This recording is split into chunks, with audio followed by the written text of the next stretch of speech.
It's my duty to please the booty. And Muzz got mad at me, the coach said, he goes, Jesus Christ, why don't you just work 2 nines? And I went, okay. Switch the call. Please never do that. Yep. So. What up, what up? It's Whit here, and yes, there is no hello, everybody, because I've received some chirps about using RA's line for my own benefit, but we are now episode 516 of Spittin Chiclets. I'm joined by my boy, Paul Biz Nasty Bissonette, out in the desert, as RA says. Firstly, though, this show is presented to you by New Amsterdam's own Pink Whitney. Thank you so much for their support. Thank you so much for all of you drinking it. Go out and grab the big old bottle. That's why we're here, is because of Pink Whitney helping us all out. Catch a buzz, have a good time, enjoy summer, enjoy everything that goes along with crushing some Pink Whitney in the summer. So shout out to New Amsterdam and to Spittin Chiclets. As I said, episode 516. Biz, how you doing, buddy? And can you believe that people were like, stop saying hello, everybody? That's RA's thing. So I went back to what up, what up. I used to do that all the time. It made me laugh every time you did it. We hello, and then like, seeing that some people were offended. Those are the true diehards. Those are the people that pay our salaries, so we have to listen to them, right? Yeah, they're like, yeah, it's disrespectful to RA. What the hell? They're probably DMing RA complaining about it. But, or RA's DMing them to be like, or they're all his burners. And he's like, oh, I got to make a couple more Gmail accounts. I'm going after Whit. We get a cease and desist from RA's lawyer during his time off about using his catchphrase. But then his lawyer's like, I haven't been paid yet, so do whatever you want. You said I was in the desert. Were you just saying it as if though RA was going to say it? That's or what did he you used mix to say. it up? Out in the dirty desert, we got a whole Biz Nasty Bissonette. Well, I'm currently in Vancouver, and to be quite frank, Whit, I'm a little tired because I've started my training for Chiclets Cup. Oh, I have taken a straight nose. You won't retire, like as I've been trying to tell you. You won't give it up. I knew you were gonna fucking come in and say that. Well, first of all, I'm a healthy scratch. I'm going in myself and the on the bench guys. Well, it's going to be off the bench guys now, because us three are going to be healthy scratch to start the tournament. So I have a call with Terry Ryan, who's actually, I think, at the end of this week, making his way up to Sudbury to start the filming for a new season of Shoresy. Wow. So we're going to establish our roster later this week. We're going to hop on a phone call. He's going to go off for 6 weeks to Sudbury to the Bush to film that. And then, boom, he's going to come right back as soon as they're done filming to Chiclets Cup with whatever team he decides we need to bring. Now, he sent me a couple names via text. He likes to do those voice memos. So if you text him, all of a sudden, and they're like 10 minutes long, obviously. Those voice memos, dude. Seeing people do those voice memos in like the airport and stuff, you want to take their phone and smash them over the head with it. Like if you're in your office or your car, 100% your car, obviously. But if you're anywhere where there aren't people around, you want to do the voice memo, do it.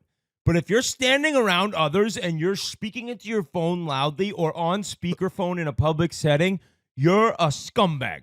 And I know that sounds harsh, but it's rude as hell, and I'm not going to stand for it anymore. Hey, don't call my captain a scumbag, you fucker. I do love the healthy scratch aspect, though, because it's like, then, go ahead.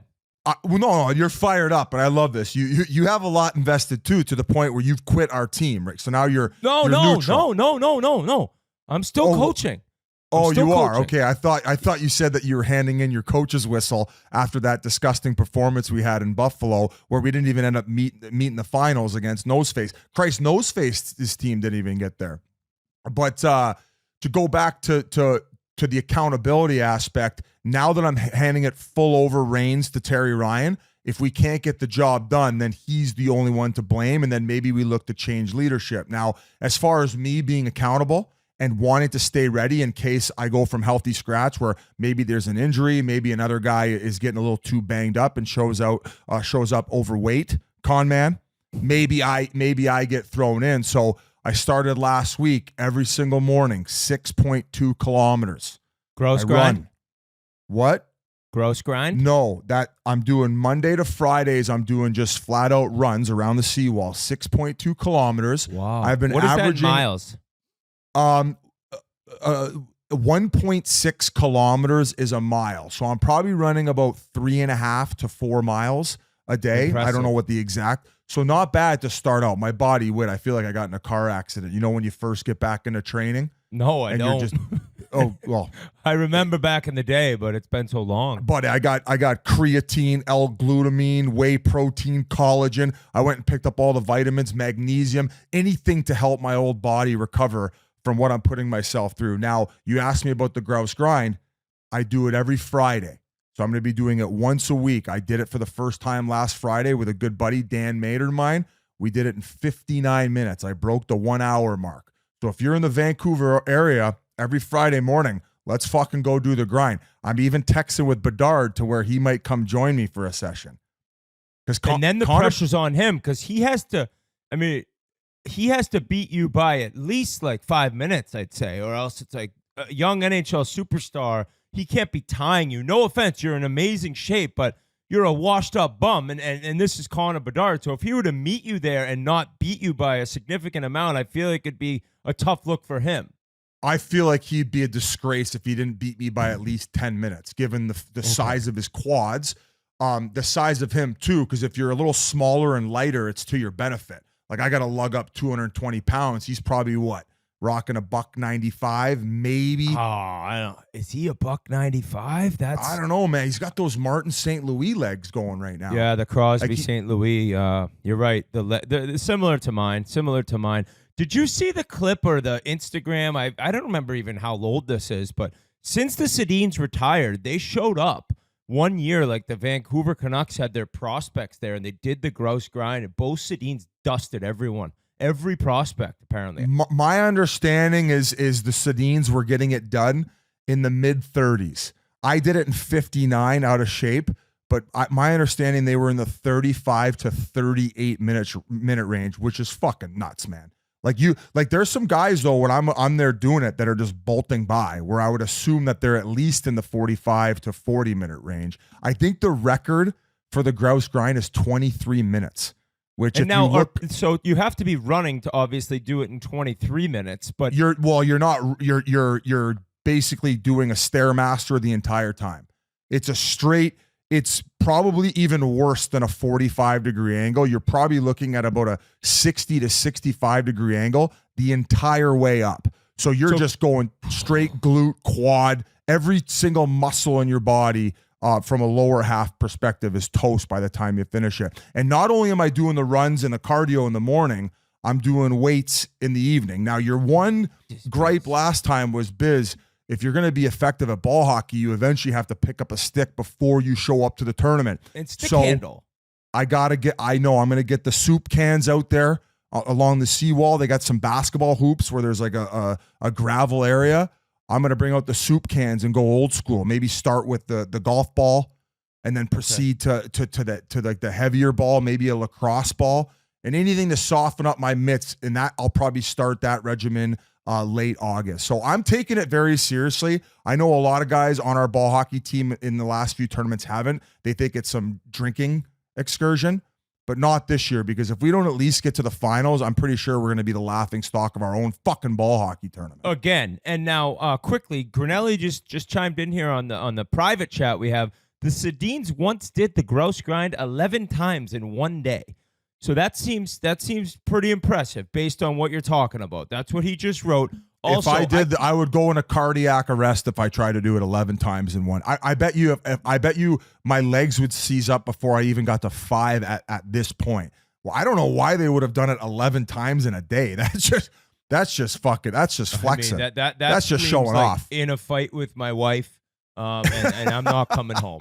And I cannot be the only fan listening right now that for a second thought you were going to be stick handling soup cans when you said you're going to bring the soup cans out. So I'm glad to hear you will have a golf ball and you won't actually be stick handling soup cans. I think most people, like when you grew up, didn't you put the soup cans down to go around? That's what you used as the little pylons in your garage? I used to just put my hockey gloves and I wouldn't wear my gloves and then figure eight with the golf ball each way, right? And It was always easier as a lefty when you're going around the left glove, toe dragging in, and then bring it backhand around the right glove. When you then go have to do the backhand toe drag around the right glove, and then it's very difficult that way for me. So I mean, I even had trouble turning to the right when I was skating. So there's obviously one side that affects people a little tougher than the others. There's a little more definition here to the Sedins. The event took place on June 21st with 70 participants taking part to help raise money for North Shore Rescue. The goal is to run the grouse grind as many times as possible from dawn to dusk, with June 21st chosen because it is the longest day of the year, giving participants as much time as possible. So they did it for charity. That's pretty amazing, actually. Of course they did. It wasn't a battle with their old ladies. They were there doing it out of the kindness of their heart, Whit. What the hell? Hey, so there's a guy that's working on our house right now, because I don't know if you've heard, but my house is a money pit, and all I do is just spend money to try to fix it. There's a reason they painted it yellow. It's a lemon. No, yellow's great, buddy. Yellow's great. I didn't paint it yellow, and I remember first seeing it. I'm going to change it. It's grown on me, but you're right. It's a lemon. It's a lemon. It was a little foreshadowing from the old owner. Hey, I saw the owner, and I wasn't really sure it was him, the old owner. And he's like, "How's the house doing?" I'm like, "Fine." And I wasn't really even sure. And he's like, "Not by the sounds of your podcast." I was like, "Yeah, it sucks actually." But so right now the backyard is dirt. It's dug down about 6 feet, and we're completely redoing the drainage system. Because if it rained for 20 minutes in my backyard, for 2 weeks it was sludge. Like, you couldn't even walk in it. So a real kick in the dick when you have young kids and you're looking to get them out of the house. So this guy, Jeff Deedy, he owns Game On. It's an unbelievable business that he has where he does rinks, he does sport courts, he does everything, putting greens, all this stuff. So he's doing it. He also does the drainage. He's out there by himself. The reason I bring this all up is he's heading out to Denver, and he's doing 100 miles through the mountains. And I think he has 36 hours to do it or something. Correct. One of these crazy ass, like, and I said to him, I'm like, "What's your training been like?" He's like, he gets up at 3 a.m. and he does about 10 miles. He's done like 20 miles once. And the problem is you get to the altitude. But I asked him, "What do you eat? What have you been eating?" Right? Like, because I'm trying, and he's like, "Dude, I've been eating absolute trash because I'm just burning so many calories. Right. I'm hammering McDonald's, burgers, candy, ice cream. Doesn't matter because he just needs to get stuff into his system. Doesn't really matter what." So it makes the grouse grind look like a walk around the park with Yoshi. So I think that I'd love to get out there because I think I could be decent at it, because my only workout I do is treadmill, 12 and a half, speed. I'm up to 12 and a half. I used to be 12, speed 3. Now I'm incline 12 and a half, speed 3.5.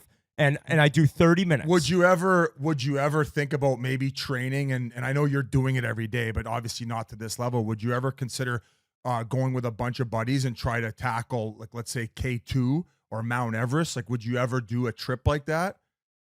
K2, bro? There's like, I thought you were going to say Blue Hills. I live next to the Blue Hill. It's like half a mile up. K2? Buddy, there's like 60 people a year die on that mountain, I think. K2? Fuck that. What a me and a Sherpa are walking up maybe K2? After an argument with the old lady, you'd be like, fuck it, let's do it. Man, dude, I'm like 200 pounds right now. I'm like skinny fat, but I need to get some muscle. So I actually texted a friend. I want to get a trainer, and I want to really, because that's another thing. I suck at golf, and I think at some point maybe it has something to do with like how weak I am and stuff. So I'm like, I really, really want to get, because Army did it too. Army's got a trainer now. I believe he's 4 days a week at 9 a.m. I need to just get back into, the problem is mornings in this household, if you can imagine chaos, it's now everyone with kids knows it, but the morning, it's just, you can't, I want to go at 7 a.m., but then I'm not around for like breakfast, getting out of the house, all that, so I can't do till 9. So I'm making excuses for a long time now. Yeah, I know, it sounds like it. And I keep thinking that I will do it on my own. I can't work out alone. It's just been how my entire life has been. I need somebody to be there pushing me, giving me the exercises. I think we need to do like a Chiclets group chat where we're all keeping each other accountable. I mean, that to me is what I think we all need to get in shape. I mean, that goes for even people listening. It helps out with the mentals as well. And sometimes it's hard with, like, you go your whole life training and working out, and then finally, like, you're retired and you're like, I don't have to get up and go do this every day. And it's kind of nice, right? I think that's the comfort zone that I've even found myself in, to where now I'm going full the other way, where I need these side accomplishments. I would like to do even like a mini triathlon just to test the waters. I'm not a great swimmer. Are you a good swimmer? I really think that I wouldn't be that out of place in an Olympic swim event. I can swim my dick off. Get the fuck out of Buddy, here. you should see me swim. I am long, limber, and fast as shit in the water. You have good technique too. You got. Yeah. Oh, I got everything. Buddy, I got the earplugs. I got the goggles. I would think that the ears in general would slow you down, like the amount of like friction. That's why you wear the cap.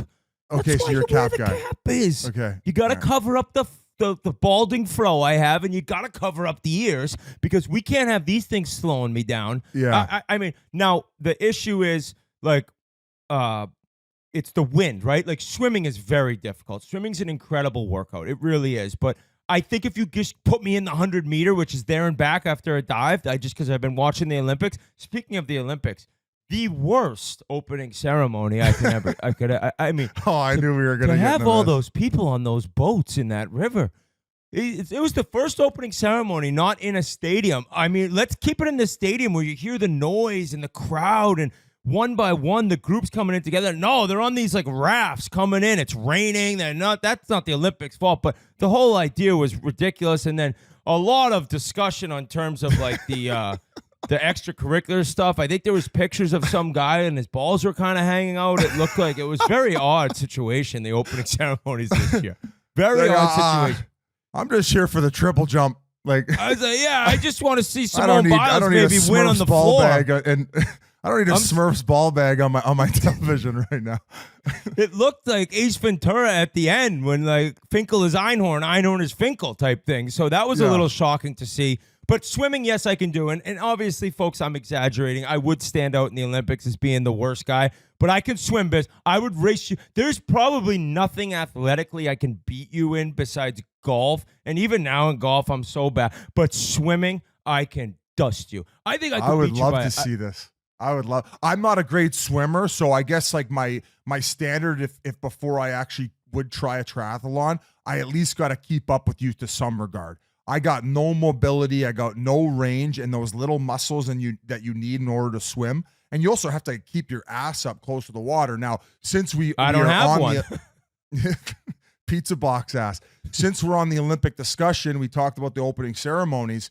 Not the biggest scandal to open up the Olympics. What's up with your country, bro? What's up I with mean, your country? come on. You can't film with drone footage anymore? You don't think I got fucking guys in Boston filming nose face on the courts? I wanted to come after you when I saw this story. I said, Biz's country, what a disgrace. But I root for the New England Patriots. And a long time ago, That's what I'm there was saying. a thing called Spygate. And it's one of those things that if you ain't cheating, you ain't trying a little bit. And they were just trying to get a leg up, and they got caught. Now, I just wonder how long it possibly goes back, because I believe the coach has been let go, right? From my understanding, this had been happening in prior tournaments. That's the word that's coming out right now. At first, I think they let go an assistant coach and then someone in like the analytics department or maybe like a PR person. So I think that they were kind of putting the blame on them, at least to begin with. But then the head coach is obviously now taking the fall as well, sent home. I want to say Soccer Canada has been fined like $313,000, which is probably their entire budget. And then they get docked the 6 points coming into the tourney. But so far, they've won their first two games. Did you see the finish in game 2? No, I didn't. When they were tied 1-1, and their goalie makes this ridiculous save in extra time, and then they go back down the other way and they score the winner in like the dying minute. So technically, as of right now, they have to fully win out in their division in order to get themselves a spot in the next round. So they've won the first two games, but as far as the punishment, like I get just trying to get a leg up, but like the formation, like couldn't you just have watched the 28th seed in the world in New Zealand's last couple games and how they form out there? Or if you're any type of good coach, wouldn't you be able to see the first 4 or 5 minutes of the game and understand what their formation is? Like this just sounds like so stupid to me. And another thing, we were filming Biz Does BC in Victoria, BC, and Pasha almost ended up in handcuffs. You can't be flying drones everywhere. Paris is probably the most like heavily guarded city in the world right now. like on the planet, Yes. bar none, with security, and you think you're going to put up a fucking drone in the air and not get busted? Like, that's just lunacy. So the stupidity of even trying it with the security going on there, I mean, I guess you deserve the 1 year suspension that she got. And it kind of sucks for the players on the team if they had no clue what was going on, which is my understanding. Yeah, that does suck, and it's not on the players. I just picture like hockey. I mean, Soccer Canada and Hockey Canada just sitting in like a dark, dreary bar, just like, man, we can't get anything right these days. Yeah, So it's an unfortunate situation. Been a tough couple of years for It's Canadian one of those sports. things where, like, I understand what they were thinking, but you had to know you were getting caught. And what you said about the coach is true. Maybe a little self-conscious in his actual coaching ability to have to do that, because you would think you see a team early on and you'll be able to adjust. What do the best athletes and coaches in the world do? They adjust on the fly. That's what happens. What's going on in this game? We got to change this. No, we'll just fly a drone up in the sky over the weirdest opening ceremonies of all time and watch New Zealand practice doing like PK shots. Like, it made no sense. It was a bizarre story, but I can't talk because the New England Patriots videotaped. I think it was the 2001 season, maybe. Spygate, 2002. I'm not exactly sure. An ugly situation that Patriots haters still often will bring up. My wife was watching this show leading up to the Olympics, all about the sprinters. And so she's very fired up for the track and field part of the Olympics, because I think they fall around all these different sprinters, Jamaicans, Americans. It's amazing Jamaica's that good. It's just incredible. And you remember Usain Bolt? I remember being like, when he was doing his based thing, on population. yeah, just population, and it's just like it's their one thing. Well, that and the bobsled team, great movie by the way. You ever seen that movie? Oh yeah, Cool Runnings. Cool Runnings. Oh, a couple times feel every the year. rhythm, feel the rhyme. It's bobsled time. I've been to Jamaica. It's incredible. I don't know if you remember. I did a show from Jamaica. Remember? Oh I wore yeah, my you were there a Jamaican couple soccer weeks, team weren't you? jersey. You guys, you rented a house. You got the butler. It was like 50 Wagwan, bucks man. a day. Wagwan. Wagwan, man. Wagwan, yeah. Yeah, I Oh, often man. say that when I meet Jamaican people. Wagwan, the Wagwan, man. They like me. They give you that little look in their eye when you say Wagwan. So, the What's up, white Olympics- boy? I've always been a Winter Olympic over Summer Olympic person, because now, especially, there are some sports. I mean, we got speed walking. There's some foolish sports. Saw skateboarding on the other day. That was kind of cool. They're doing the half pipe Well, thing. they've really taken on basically a lot from the X Games, which is smart. You bring that whole crowd over, right? So that's a wise move. A lot of people care about skateboarding on the planet rather than some of the stuff they have going on. My only gripe with the Olympics is sometimes they take out like the actual traditional sports in which they had in like the first years of creation of the Olympics. Like, they should never get rid of the original sports. I actually think that, and I think Carlo Koliakovo tweeted out about it, they got to have ball hockey in there. I don't know why ball hockey's not in there. Is flag football in, or is that going in? Grinelli, can you look that up? I'm pretty sure at one point flag football will be in the Olympics, if it isn't yet. I think they have break dancing in the Olympics now. Like, if you Yeah, got break dancing, you got to have ball hockey. That's probably the most ludicrous of the sports. Break They dancing. should put like ass scratching in there, and RA's just triple gold medal winner, just running amok throughout Paris. Flag football 2028. So the next Summer Olympics will have flag football. That's kind of cool. Nowadays, at least around me, flag football is so big with younger kids. I think parents who don't really want to have their kids get into regular football, like Pop Warner, at least early on, because of the concussions and the hitting, they're doing flag, and it's incredible. It's pretty cool. Like, you see the athleticism, and you can kind of learn the game of football a little bit without getting Baby pounded in the Gronk's head. into it. What? Baby Gronk's a big flag football player. Is he? You don't know who Baby Gronk I do is? know who Baby Gronk is. I think that I don't even really get the whole thing. Like, he is it real? He's like in 7th grade, and he says he's been offered by all these schools. I know the Bussin' with the Boys have had big time beef with Baby Gronk's dad. So Baby Gronk is basically like a 7th grade Instagram influencer who's apparently an amazing football player. But if there's any sport where you can't tell how somebody's going to be, I feel like football, like 7th grade, what if you don't grow? Like football, Yeah, it's a little early. You got to be a monster, an absolute monster. I had this written in my notes with side story. I was at a cottage this weekend with some friends, and my buddy Sean Deanjaw told me a story about a friend we Sean had. what? We call him Evan Sean Dijon. Dijon. Sean That's Dijon. a hilarious name. Sean Dijon? Sean Dijon. Sean And, Dijon Mustard. He was golfing with another one of our buddies, Evan Davies. We call him Evan Rabies because when he used to get banged up, he used to get like the foam on the side of his mouth. So we call I him got a buddy who had foam. I got a buddy who had. You get foam sometimes. Oh yeah, I get foam sometimes too. And then I like, think and then just you got go to the some. bathroom and you're like, how? What? I think you just got some. No, I'm like, I wiped on purpose. So yeah, it's bad when you're out at the bar and then like you could tell the look in a girl's face change where she's kind of grossed out. Yeah. And then you go to the bathroom, you're like, I had foam. It's like having a big zapper, like with the pus just staring at them. Oh. Where you're like, why don't you give me the heads? Or like something in your teeth. A But, white head. Yeah. So Sean and Rabies are out golfing and puts one tight on a par 3. Ends up birdieing it, bring out the birdie juice. Yeah, a couple holes later, hole in one.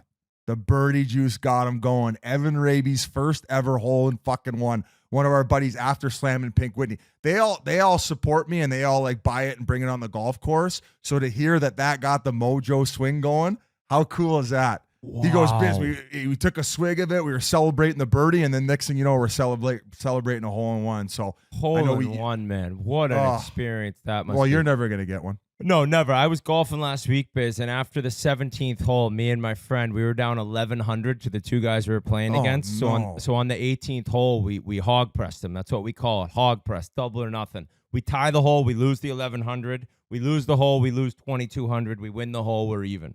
Okay.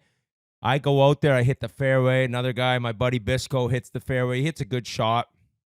I'm like, oh, we're in one. I dunked it. I fucking dunked it from 160 yards Get for the a 2. fuck out of For here. a 2 on Eagle? an $1,100 hog. Eagle, $1,100 hog press. Still shot 80 with that eagle. And then this weekend, big tournament, second round. First round, shoot 76. Actually play good. Nope, shoot 86 the next day. So it's just pathetic. So listen, though. So we get all the money back. I'm like, yes, that's nice. Bisco leaves. Wags was with us. Wags was on the other team. He was disgusted. He was disgusted. I mean, he was already counting his money. So me, my partner, and Wags, we go back out for an E9. Let's just do one-on-one matches. And I don't even know how I was able to play Why do you call it holes. an E9? Just like emergency 9. Just like, I don't know why people call it an E9. Just emergency 9. I need 9 more. I need 9 more. I proceed to lose 2,400. So all I had to do was leave. Even if I lost the hole, I still ended up losing more. Yeah. So Break just a glass. pathetic display. In case of emergency, break glass. Yeah, and on the final hole of that one, I had about a 5-footer for birdie to get all my money back with those two guys too, and it didn't even sniff the hole. So the only way I can get it in is by making it from the fairway. So pretty cool experience for me to make an eagle when I've been down in the dumps about the game of golf. But that's what happens, right? When you kind of shut your mind off. I wasn't thinking swing. I wasn't thinking body. I was just thinking get this thing close to the hole, and it worked. Yeah, I'm hitting shots that. I'm hitting T-balls, 3-woods that are legit. I'm hitting like 3 inches behind the ball, and then the ball's going like 10 yards to the right. Like I have like golf, like depression, golf. Like I want to play golf, and then I go and I suck, and I don't even want to be there. And then I'm like, I should be at home with the kids. It's a mental grind right now. I'm the gross grind in my head of golf. Yeah. So what are you gonna do? It is what it is. You It's should just do like a- the sit-ins and play 11 rounds in the day. I'm sure Bria will love that.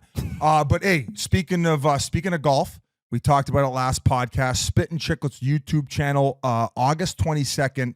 Ourselves, Heat Daddy on Twitter. I'm sure most of you guys know who Gucci Man is, and then Jordan Schmaltz. So we have a great 18-hole sandbagger, and we'll leave it up to that. It was an interesting ending. What'd you think? What'd you think of the round we played at the Wynn? I don't really know how to wrap my head around what that entire experience was like yet. I think I need to see the edit of once Pasha puts this I'm thing going over together. this week to sit down with Pasha. If we can even like keep any of the things Heat Daddy said. Heat Daddy's a wild card, and then Schmaltzy, they have their own language. It was a lot of fun. The ending's very bizarre, I'll say that. But it was just about the Heat, and I know we already brought this up, but I think people are going to like that video. Heat Daddy, he's a monster. He's a monster on social media. They let us get to Friday. I think that's what he says every Friday. I can't believe they let us get to Friday. Yeah, the left is furious. The other day, he tweeted out he tweeted. I was like, this kid. He just tweeted out a screenshot of his STD tests all coming back negative. So That's going good. into the weekend, that's a good thing. Hey, for setting the tone, eh? Setting the tone. I think it was no for gonorrhea, no for everything. I was like, okay, that's the heat daddy for you. There you go. What else Coming did I in have clean. for you? All I had left was just my weekend, and I was going to actually ask you because we talked about the kid thing and how I was starting to get the itch, and then all of a sudden on the Unnamed show, you guys ended up talking about the kid subject with Portnoy. Did it come up because of our conversation on our pod, or was that just random in the fact that you were grilling him about him being 65 years old, no kids, and a miserable old man? That was an older clip because I wasn't on the Unnamed show this week. Cal had a doctor's appointment. Me and my wife both really, I wanted to be at that. And that was prior when he tried saying that Cal's a try-hard name, or Callan is a try-hard name. And then it's just like, buddy, your name's Dave. Like, your name's Dave. Like, so, and he's going at me, and he was going at me about Cal's name. And then I just kind of turned into like, you're going to be a miserable old man. Yeah. And then he's like, well, I can pay for somebody to hang out with me as I die. I won't die alone. I'll just pay for somebody to hang out. Okay. So he's just, he Good point. hates It's a good point. kids. He hates kids. But Dave's been very, very nice about texting me, asking me how Cal's doing and things. So I really good. appreciate that. He's been very nice, as is Kirk. Kirk the entire time's awesome. So I missed this week's show. But yeah, Dave just said as of right now, he's got no desire for kids. Like, kind of like you. Like, even though you're like, maybe no, buddy, I'm getting the itch. I'm getting Okay. And then this past weekend, I was hanging out with our friends Mike Mackay, Sophie O'Connor, Mike's wife, and Sean Sophie. Dijon. Sean Dijon was there with their dog Delicious and Char. So there was 4 couples, 8 kids, and 1 bun in the oven, and then 1 dog. And it was, there's a lot of yelling and screaming, but I was able to, on Saturday through all of this, take like 5 naps. I saw that you had I thought it was 4 naps. That's amazing. I'll tell you right now, Biz, if you want kids, you ain't taking any more naps. So that's something that you should be. Well, what do you mean, dude? The fact that I can meditate and shut it all down while they're crying and screaming is like, that's like, I should be teaching parents this to just block it all out. Yeah, but like most of the time you have to go do something when they're screaming, crying. Not if you're meditating and napping. They can solve it themselves. That's part of being a parent, is like instilling at the fact that they have to have their independence and do things on their own. I mean, if it's got the water wings on and it can't swim, it's going to be all right. As much as it wants to kick and scream, it's going to be okay. Okay, let me take you through a scenario that actually happened today. Okay. Bree walks in with Cal. I'm over dragging Wyatt off of Ryder, who was holding a Bauer stick, like basically like how you'd like cross-check somebody in the, like he was on top of him holding the stick in his mouth, like pushing down. So like he's screaming, then Ryder's like punching up at him, and like it was a real disaster. And I'm in the midst of really chucking them and breaking it up. What do you think would have happened had Bree come home, heard that screaming and crying, and then I was just on the couch doing namaste in a meditative moment? Like, that's probably not going to happen, right? Like, I think you have to get up many times and really address the reason for the screaming and the crying. I think it's incredible you were able to really have an outer body of experience. Like, I'm not listening to these kids, but meditation and parenting, you got to do it at 5 a.m. or 9 p.m. when they go to bed. There's no meditation time for me middle of the day. No meditation time. I'm hammering coffees. Like, it's the opposite of meditation. Like, oh, hey, so you maybe want I'm to not meditate ready. while the kids are crying? No, give me a Red Bull and then give me like a muzzle to stick on one of them. That's more what you're kind of looking at. Now, Biz, it's funny you said that, though, about being around the kids and enjoying it, because down in Nantucket, Bree's brother came with one of his buddies, and he was there for 3 nights, and there was my 3 and then my 3 nieces, nephews, 1 nephew, 2 nieces, so 6 kids running around, 1 newborn, and it was madness, but it was great. And we went to the beach the last day, and he said, I've never wanted kids, but these past 3 nights has really made me want to be a parent. And I took it as a big time compliment. I took it as like, because he was like, it's just That's a lot how of I fun, felt after this past weekend. Yeah, it's like it's So- madness. so but I it's know we so talked fun. about And he was RA playing doing- sports the whole time, and so it was cool. Yeah, I know we talked about. I think you'd be an amazing dad. I've told you that before, dude. I really do. I think it's time to start my search. I think I know we talked about the RA dating show. Maybe we do a biz dating show this season. Maybe get a couple candidates up there.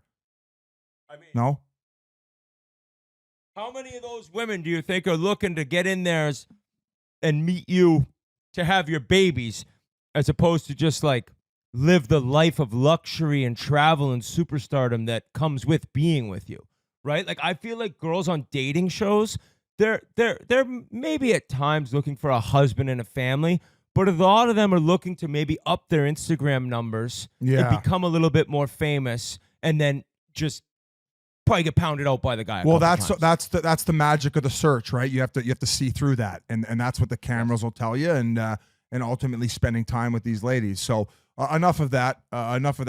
We probably got to get to hockey, unless there's anything else you wanted to talk about as far as your personal life. I know your golf game's struggling right now, but ultimately, all eyes on the Chiclets Cup moving forward here for me, and really look forward to talking to Terry Ryan to see what roster he put together. And last thing, because that just reminded me, I meant to say it earlier. What about, because this is combining the stick handling and the feeling of the ball and the workout and getting in a ball hockey league once a week for the next 4 or 5 weeks?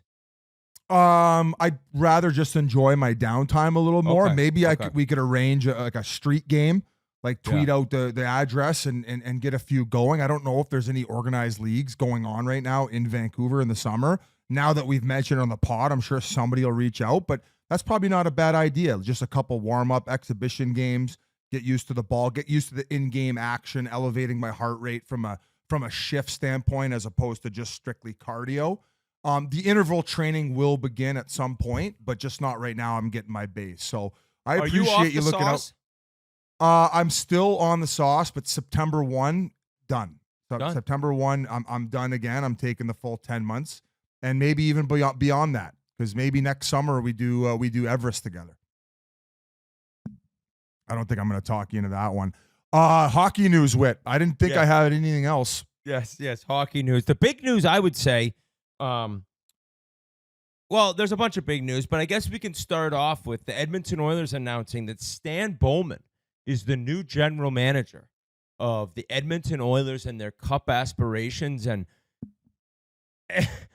the responses were probably what I think a lot of people would have guessed they'd be like. I saw a lot of responses very upset that the Oilers would hire him.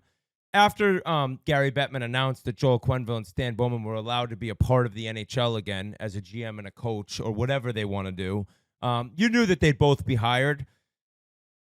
I don't really know what to say about this. There's one side of it that Stan Bowman was there for 3 Stanley Cups with the Chicago Blackhawks, right? There's another side of it that he didn't really build the core of the teams that ended up getting done. What they did in Chicago. I don't think he was there to get Keith, Seabrook, Kane, Taves. It was like the early guys for Stieg. A lot of that was GM Mike Smith and then GM Dale Talon.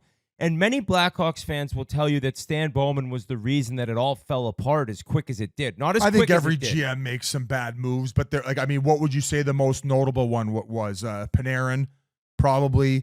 Teravainen, maybe.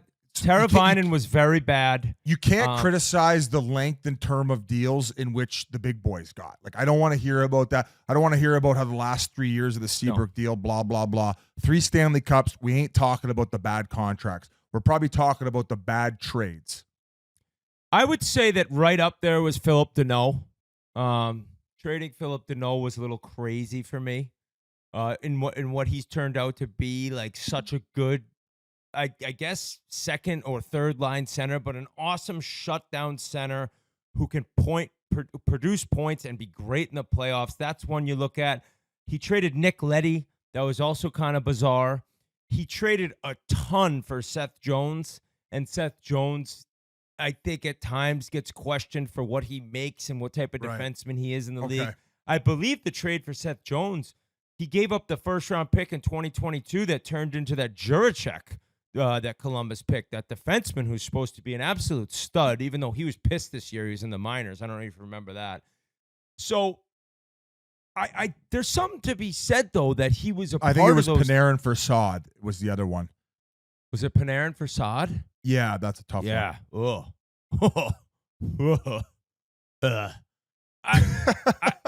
I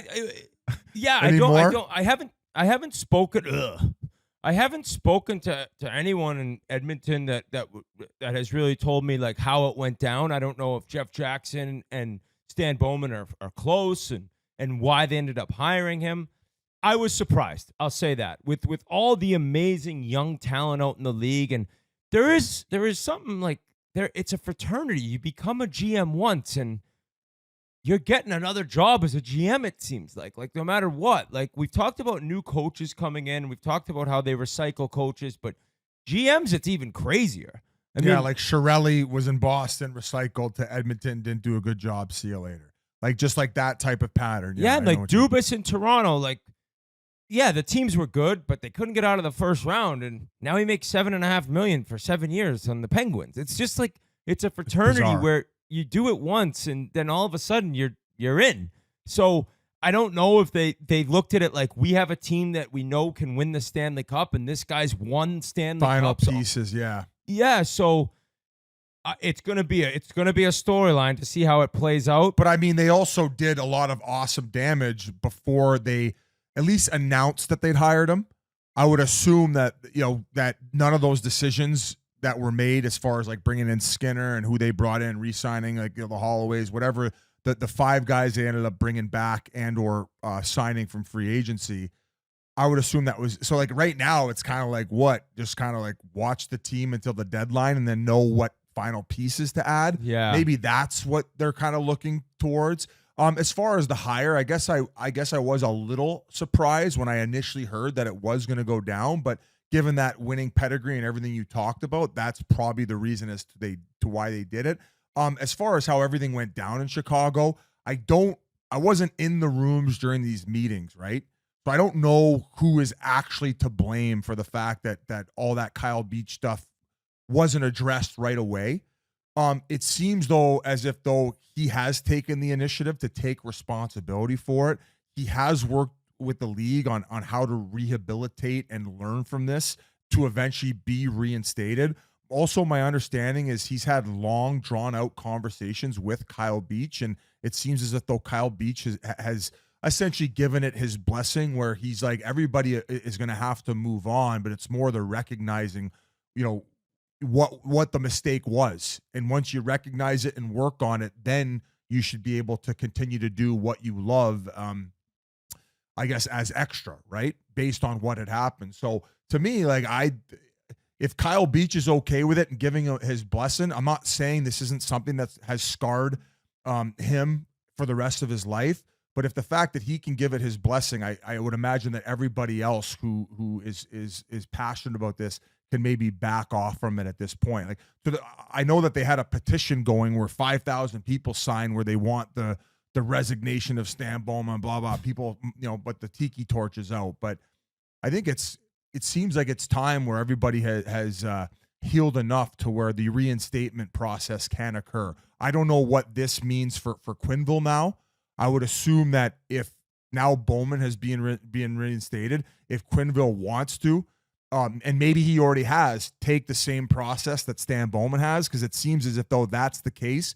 Like, Stan Bowman was his superior in that situation. So if he can put get a way job, more on Stan Bowman than Quenneville. Like, he's in the Cup Finals, and I'm not saying that there isn't guilt to be thrown around. But Quenneville's getting ready for the Cup Finals, and he's like, all right, the guys up top will take care of this, And they did say they were going to take care of it. That's why he just. So if you're looking to lay blame, like, Quenneville's less than Bowman. If you're out there and you're thinking neither one of these guys should ever be able to be involved with an NHL team again, that is 100% your right to feel that way, and I'm not gonna judge you. Personally, though, like, especially if Kyle Beach has said, like, I think that they should be given a second chance, then I kind of feel the same way. If you're gonna go on who went through all of this and go by his opinion, if anyone, it should be like, if he's okay with it, you're okay with it. Now, Right. like I said, if you want to think that these guys should be banned forever, that is your right to feel that way. So it's going to be a storyline, though, to see what he does, because I think the frustration with some Oilers fans was that the free agency they had with Arvidsson and with Skinner and all these great moves, that was all Jeff Jackson. Everyone's like, can you just stay on as GM? Right. That's kind of where I was at, where I'm like, it seems like all the heavy lifting and thinking had already been done. Now, I don't know. Maybe there's like a process in which he's in limbo or purgatory waiting for it to get clearance, where do you think he's maybe helping out in that regard? Or would that be like illegal as far as the process? Do you think that he got any advice, as Jeff Jackson I'm talking about, from Stan I wonder Bowman what prior day to the he was announcement? reinstated. I don't know what day he was actually reinstated by the league. But considering you knew beforehand, well beforehand actually, that he was going to be hired, I'm assuming that means that other people knew, and maybe there was some discussion. But I certainly wouldn't think that Bowman would be calling those guys agents before he was hired. You know what I'm saying? Right. So maybe he's like, hey, do you like these guys? Like, we know you're bringing them in. This is who we want to bring in. And then he's like, yeah, I like those guys. You know, you got to think there was probably some discussion going on between those two guys, but I don't know. So I can't answer that. But yeah, so that was interesting news. There was some ugly Twitter responses. I'll say that. I saw sometimes when you see like a tweet and then you see like 1,400 responses, usually it's a bad thing. Usually that means the tweet didn't go over that well. On to other news. Happy news. Great news for Minnesota Wild fans. Brock Faber signs an 8-year max extension at $8.5 million per year. And in a really, I know. I think I said over 9. And you kind of were like, what? And I ended up getting it wrong. I was wrong by about Bistradamus. He called it. 8.5 times 8. Great deal. I think this kid has proven number one defense. I mean, he was their number one D-man this year, and he's only going to get better. He's so young. He will be on Team USA in the Four Nations face-off this year. He will be on Team USA in the Olympics in 2026. And it's going to be amazing to watch him grow and to do what he did this year with the ice time and the responsibility, and offensively and defensively, your rookie season. I can't imagine where he goes, and it's only going to get better. Cool video that the Wild released of Billy Guerin in his office with Brock Faber and his mom and dad, and he was signing the deal, and Guerin said, listen, I told you this already. Don't you fuck this up. You fuck me over. I'm over here looking stupid. That's one way he could have approached it. Maybe back in the day, that's what a GM says. You little motherfucker, you just got $67 fucking million. You fucking better puke. not fucking make me look like a Fucking league dumb makes me sick. But No he fucking said, bridge deals. don't change a thing. And I like what he okay. said. He said many hockey players, the great thing about hockey players is they want to earn their money. They want to earn their money, but you can't earn it in one game. You can't earn it in one season. You just got to not change a thing about who you are as a person. Don't change a thing. Don't try to be someone you're not. Don't try to do too much. Just do exactly what you've been doing, because that's why you signed this deal, because you've earned it.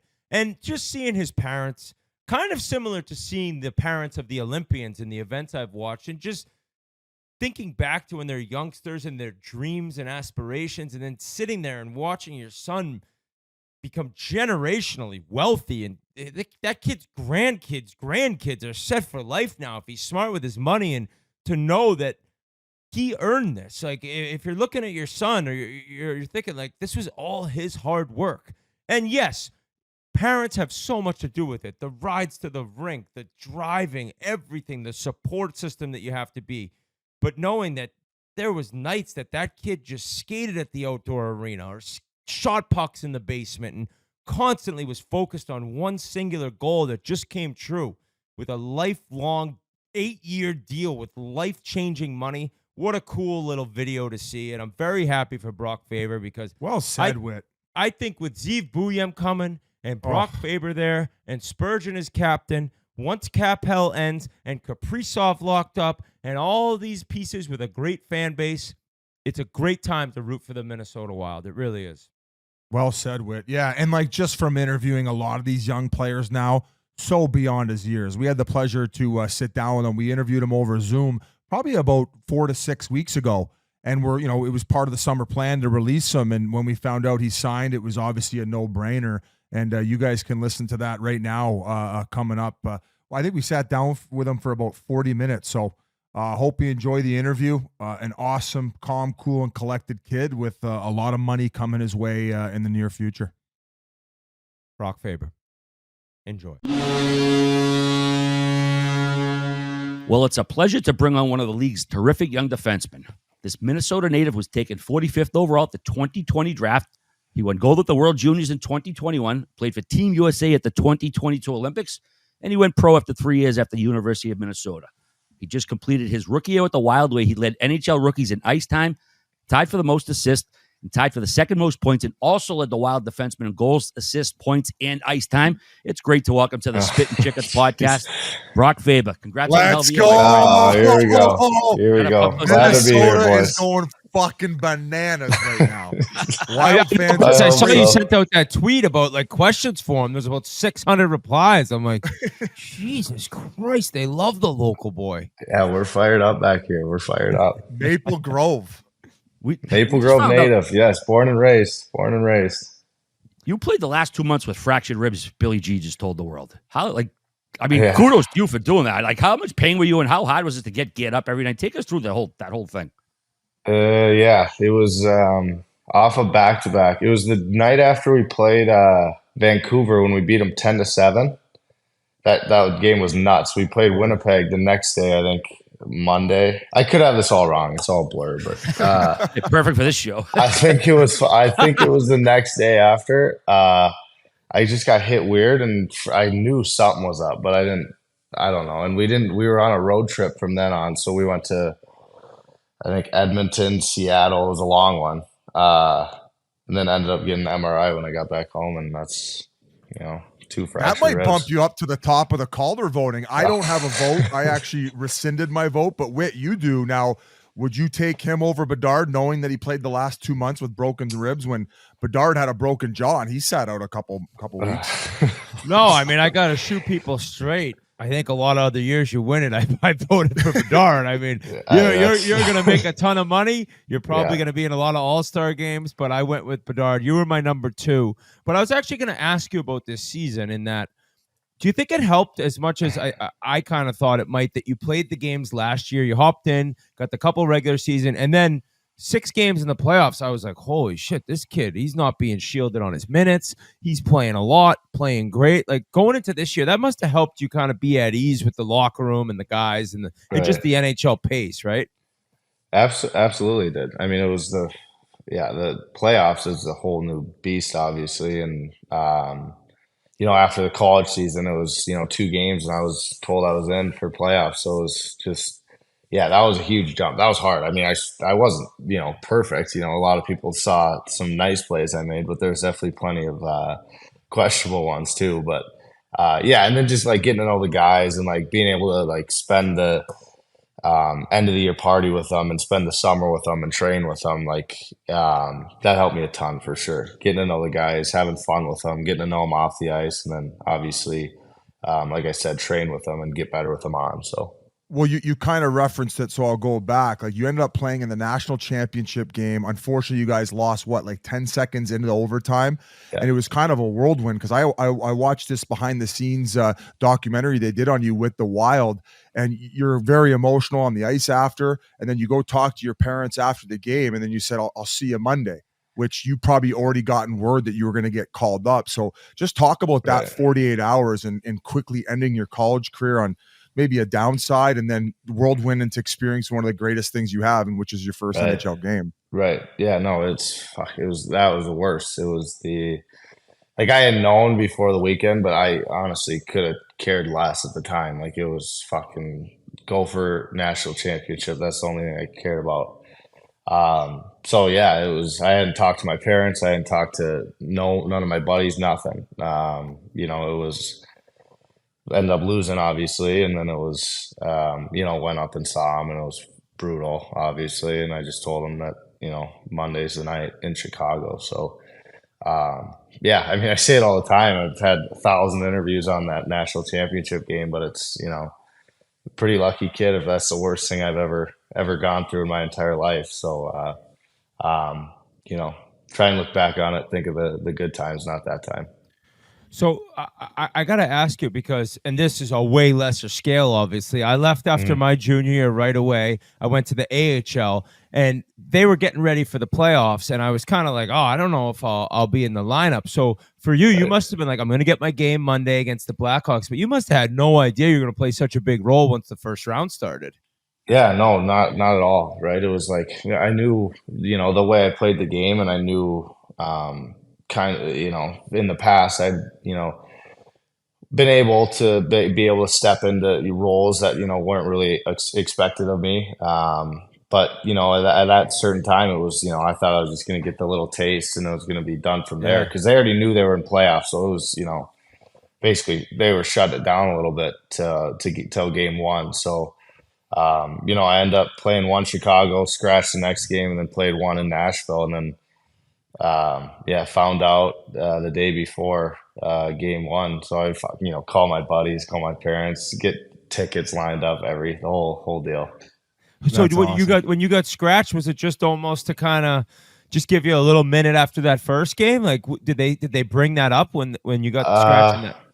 No, they never really talked to me about it. Was Winnipeg, and we don't like Winnipeg here, and they don't like us. So, and I obviously knew that growing up a Wild fan.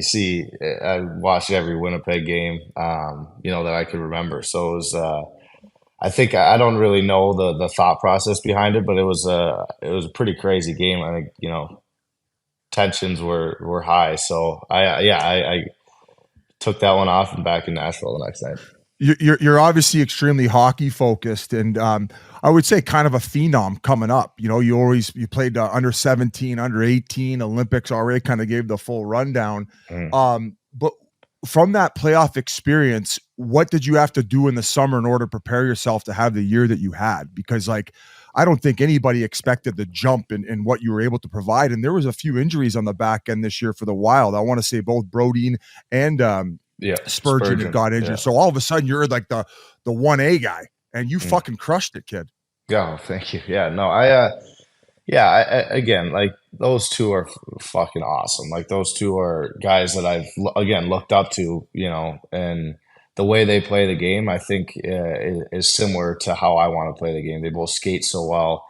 No one knows about Jonas Brodin and Jared Spurgeon, how good they really are. I think, obviously, I'm biased, but they go down, and it's kind of, I had the summer here, so I was able to train, and I knew I needed to get bigger and stronger and faster, like everyone says. But for me, I think it was just confidence and, knowing my ability and taking that step in my game offensively that I never really knew I had. I never played, power play in college. I never, not an NTP, USA, none of that. So, I think it was just kind of confidence in my game and being able to look up to guys like that, leaders like that, and the whole decor we have. It's a tight group. So, I credit a lot of that to them. When you say the confidence, like how was that built? Like in order to get acclimated to the systems and playing power play, like were you watching video from the prior year of like what they're doing? Like how were you able to absorb all of that, including the power play that you'd never even played before? Right. Yeah. It was, so Andy Ness is our skills coach back here. Skate with him in the summer. And again, I think, I knew I was always capable of it, but it was, it was just kind of putting yourself in that situation and then going from there. Right. So it was like, it's not like I was working on, my power play breakouts over the summer. It was more so just skill development. And then, when I get opportunities to, not shy away from them more so in a sense. But I don't know, again, I have a lot to develop in the offensive side of my game, but I see my game, that side of my game definitely getting better for sure. Love it. Brock, I know you played with Jake Middleton quite a bit. Did you give him some grief because he's had the best offensive numbers of his career since he played with you? No, it's fucking awesome. He had like, I think he had 7 pretty early in the year. And Kevin Gorg, he does everything here with the Wild, but he goes up to Midzi and is like, talking about 15, and Midsy's like, well, fuck, I need to hit 8 first. And I don't know if he finished with 7, but I don't even He know did. if he got to 8. Yeah. He got there. Yeah, he got So, there. but it was early in the year where it was like he was at 7. We were like, holy shit, Midsy, it's he goal scorer. But no, it ended at 8, I guess. So You didn't follow suit on what he wears under his gear, did you? no, He likes to free ball it, doesn't he? He Yeah. says he runs hot. yeah, that was a pleasant surprise to walk into in Chicago last year. That was a little different from anything I had seen growing up, for sure. Brock, I want to go back to college quick. Talk Yeah. about Bob Motzko. I followed him pretty closely at St. Mhm. Cloud, but what was it like playing for him, and why do you think he's found so much success at the college level?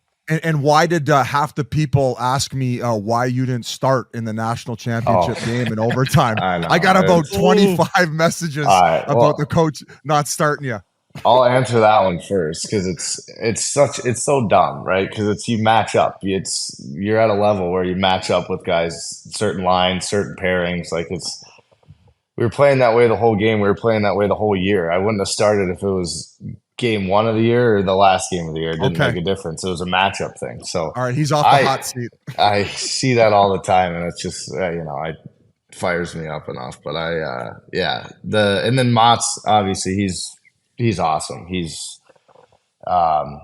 he's an incredible human being off the ice. I think the way he's kind of pushed Gopher hockey into not necessarily a run and gun program, but he wants these young freshmen coming in and making mistakes and kind of throwing them into the fire. And I think when I was kind of put in that role, it's hard, right? But I think that's how he's built so many good teams, and obviously so many good players coming from his teams, because I think he's put a lot of trust in his big freshman classes, which, and again, like I said, an incredible human. And we still talk to this day all the time. So, he's great. All the guys love him for sure. If I asked you who are the crew of Ducks, would you know what I'm talking about? The crew of Ducks? No, I have no idea. I guess all you and your roommates, they referred to you guys as Ducks because the minute that one guy at college would do something, the rest of you would follow. Yeah, maybe. I mean, we had my freshman class was COVID year, so I had 3 other guys. So we had 2 rooms side by side in 17th, the dorm, and there's maybe 9 other kids on the whole floor. So it was, it was great. It was awesome. But That's all we need to hear. yeah, I was going to ask, what funny. was because since they referred to you as Ducks, what was the stupidest thing that a guy decided to do, and then the rest of you followed? But I don't think that might be putting you on the spot. That puts me on the spot. Okay. I don't know if too many dumb things done, but probably not too many I could say on the pod here. Did you kind of dream of playing at Minnesota? Forget the Wild, playing for the local NHL team. Like when you were 14, 15, even younger, was it like, I want to be a Gopher? Yeah, I mean, when I was 7 or 8, it was I wanted to play high school hockey in Minnesota. That was like the state tournament was the Super Bowl growing up. That was like when it was state tournament weekend, it was who got to miss school, who got to go to the games on Thursday, who got to, that was the biggest thing. And then, when I got older, it was Gophers, obviously. Gopher hockey jerseys everywhere. That was always a dream. And then obviously the Wild too. So it's crazy. It's crazy to think. I heard a crazy thing with this guy didn't start playing D till he was 13, 14 years old. Like he used to be a right winger. Yeah, right winger. I was when I was 14, I think I was I was playing right wing, like second, third line right wing. And I had always played right wing growing up. I could just skate fast. That was really the only thing I could do. But and then moved back to D like towards the end of games when I started getting older. If we were like up a goal, then I'd play D, and then I just liked D way more because I hate getting scored on. Like that's the fucking least favorite thing I have. It's the worst. So that was the kind of the reason that I liked playing D. I felt like I could control that more. Was there one coach who was like, hey, I think you should go back? Or was it you that said, I kind of want to play D full time? No, it was my dad. I don't know. My dad never played hockey.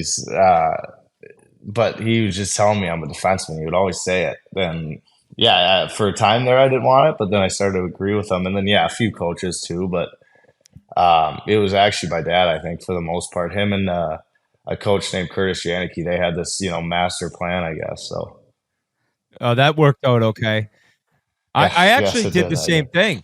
I did. I was a forward. I think I was 12, and looking back, I think it's a good thing because you kind of learn the offensive part of the game, and then you're able to 100%. figure out it's easier to figure out the defensive side. But if you're able to realize where forwards are going to be and stuff, it almost helps you when you fall back, and then getting to be the fourth man in attack, which everyone sees you like hopping in the rush. It makes it a little easier vision wise. Yeah, you'd think like if you kind of dive into it deeper, like you think development wise, it for sure has some sort of positives. Moving back to D after playing forward for sure, and yeah, it helped me. I always felt more comfortable at D, but when I got back there, it definitely took a lot of things from that forward side of the game for sure. They moved me the other way, Brock. They said, we don't like getting scored on either. You're They moving Took up the front stick line out up. of his hands. Yeah, you got to think less up there. I think you got to think a little less. You mentioned your father, Jay. Would he dress up in a chicken suit when you were in high school to get your team fired up before games or something? God, who is telling you this information? This is coming on Twitter, so that might have been a bot fucking with me. No, I think that was because I don't think he ever put a costume on in my whole life. I don't think. Good to know. Yeah. But he fired. He ran the door. He would do the opposite though. He would sit me if I ran on the ice when we were changing. The dads run the doors. If I had my stick turned the wrong way when I stepped on the ice, you're fucking done. Sit down. You're done. He was that. But he knew nothing about hockey, so it worked until I was like 14. But I was like, then I started to kind of realize that he's just going crazy on me. What did he play? He was a football player. He played football. He played basketball, baseball. He played hockey for 1 year, I think. He grew up with Tommy Peterson. I don't know if you know the name, but they were Bloomington Jefferson. He played for the Sharks. Tommy Peterson did, and the Gophers. So that was really his only thing he had to do with hockey. Growing up in Maple Grove, people were asking what makes it such a hockey hotbed in the way that you guys are able to produce guys who eventually go on to the NHL. Like, what was what's the foundation there? Good coaching, like. Yeah, for sure. I think coaching for sure. So I had a coach growing up, Curtis Janicki, his name was. He was coaching with my dad. We had from my 15. I don't know, since I was 14 or 15 years old off that team, there's I don't know, 7 or 8 guys playing D1, really? 5 draft picks just off our specific team. And so, yeah, this Curtis Janicki, he was great. He was he's definitely, when I get asked who's been my favorite coach, it's him for sure. He pushed us hard. And I think he, kind of, from a young age, he set us on the right path and the way you should think about treat your teammates. Think about the game, go about the game. I think that was all credit to him. So you talk about the Minnesota high school tournament, and we were out at the Frozen Four. Everyone's like, "You guys got to come out," and we've seen the videos and how packed the arena is. But knowing how much the high school hockey means to you guys, it must have been harder for you to go to the national program. Maybe I'm wrong, and getting the invite there is obviously incredible. But was there a part of you that was like, I kind of want to finish it out here with my boys? Right. Or is it just a no-brainer? I got to go with the best in the country my age. Yeah, I mean, it was hard. That was a really hard decision for me. It was, again, because it was still at that point, it was like I was bought in. I just wanted to play with my boys. Win state tournaments, that was the goal. So this Curtis Janicki I'm talking about, his older son, Trevor Janicki, 2 years older than I am, he went to NTDP from Maple Grove. And he had a good team growing up, and he ended up going there. And I was talking to him, and he was just like, if you're serious about this, then you got to come here. This is where the place to go. So then from there, I was, bought in. And obviously I don't regret the decision at all. It was an incredible decision, but it was definitely tough having to leave the fellas for sure. Brock, 2 years after you get drafted, you get traded to hometown Minnesota. Did you have A, any idea what was happening, and B, what was your initial reaction to the deal? Yeah, no, I was in my college apartment with with chickens or whatever you guys were calling them, the ducks. No, the chicken's your dad. Yeah, the chicken's my dad. Right. No, I was doing homework and I had my phone across the room and it kept buzzing. So I ended up picking up and I had a few missed phone calls from Rob Blake, and then it was he told me, and there it was. So called my parents right away. I think I just got traded to the Wild, and my dad didn't believe me. My mom was screaming whatever, and then Billy calls me and made it official. So I thought maybe you went full cutter and just said I ain't fucking signing with the Kings. No, I see that stuff on Twitter. Like he said he was becoming a free agent, staying with Minnie. I was locked in with, like, LA was awesome. It was, I visited out there once. I got to know a few of the guys. Their whole development staff was incredible, and I was all locked in. Yeah, and awesome. But then, when I got traded, it sucked, but it just happened to be the Wild. So then I was like, okay, yeah, can't complain about that. So it was Billy G who traded for you? Well, I don't know how it went down. I don't know who was calling who or when it started, but Rob just told me that he just wanted me to, find out before it came out on Twitter or whatever. And then, Billy called me right after. So, well, yeah, the reason I say that is because we were going to do a little role playing later in the interview about me sliding over an offer at 8 times 8 if I'm Billy G right now. I don't know if you want to call your agent on FaceTime right now and get him involved. Agent's like, shut the fuck up, Biz. Yeah, what if I'm Billy G and I slide over at 8 times 8? You played 1 year in the league, right over to your side. Yeah, well, you know what? I've tried not to think about anything contract related for a while. Don't let this idiot bully you. He's trying to get the quote. He's trying to get the clip. Yeah, no, I'm staying out of this conversation. That's one I haven't thought about. And I'm letting these ribs heal up, so that's what I'm focused on right now. Were you prepped? Were you prepped on me potentially asking that? You know what? I've been asked a lot, so I wasn't prepped for it, but I feel like that's 8 times 8.5. I'm sliding it over right now. Final offer 8 times 8.5. Next question. Next All question. right. It's getting These Maple Grove boys are like, sign it. I want a new boat for us. Oh yeah. Yeah, we need a new bass boat. What do you do in the summer in Minnie? Are you a big fisherman? You just hang out by the lake like most people do there? Yeah, so I'm in the city here in Minneapolis. So a lot of the younger guys my age, they're all here. It's called the North Loop. So there's restaurants, bars. It's awesome. Like the summer, we have a great time, the patios, and then I'm actually right across the highway here from campus still, so I didn't leave my boys too far. Yeah, and then just I have a cabin up north, about an hour and 10 north of here. So, spend days on the lake, whatever, fishing, just chilling. But yeah, that's it. That's really it. And just training and skating. That's it. Did your family have that house? Like, you grew up going there in the summers? I feel like that's kind of similar to Cape Cod in Massachusetts. Like, everyone's going to the lake on the weekends all summer. And did your family have a place when you were younger? Yeah. So I've had that place. This is my grandparents' place. Had that place my whole life. So I've been going up there since I can remember. And then same home I grew up in Maple Grove. So, yeah. The more I talk about it, I got pretty lucky. I got everything right around me. It's easy. Why do people keep asking me about Sally's on campus? Is that the breakfast spot?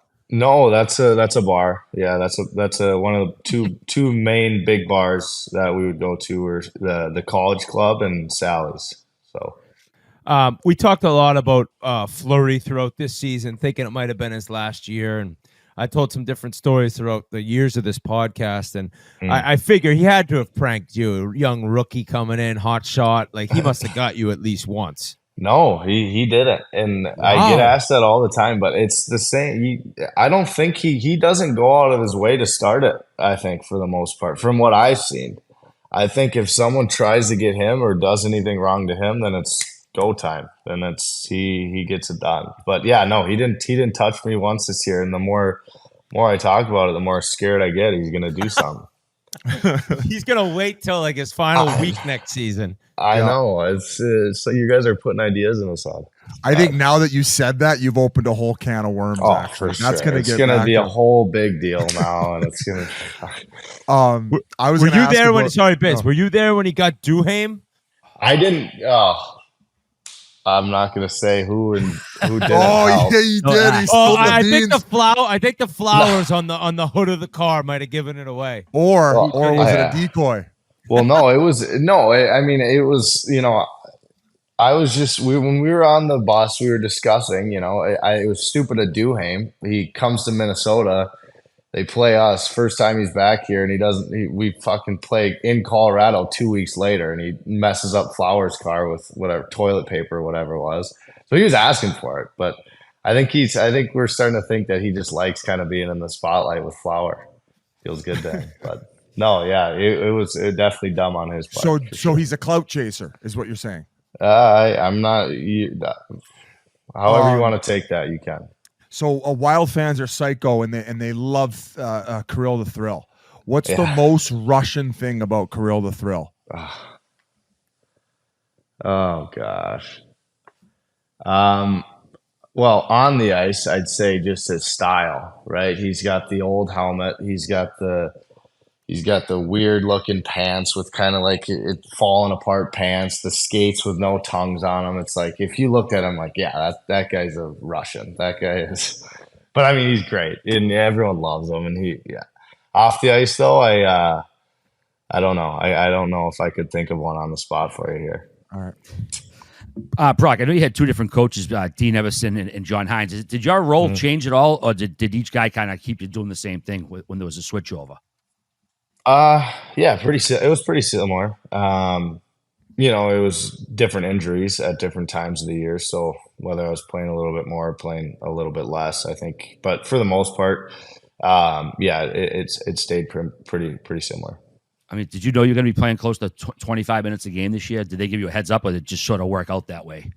I think power play kind of is what did that, because I expected to be on the penalty kill, but when I started playing power play, then it obviously got up there. But yeah, I mean, and injuries, right? It's, you lose guys like Spurgeon and Brodeen, and, guys are going to be playing more minutes than maybe they're used to or expecting. So, I expected to, play a big role, but maybe I didn't quite see it the way it is now, but, that's just how it goes.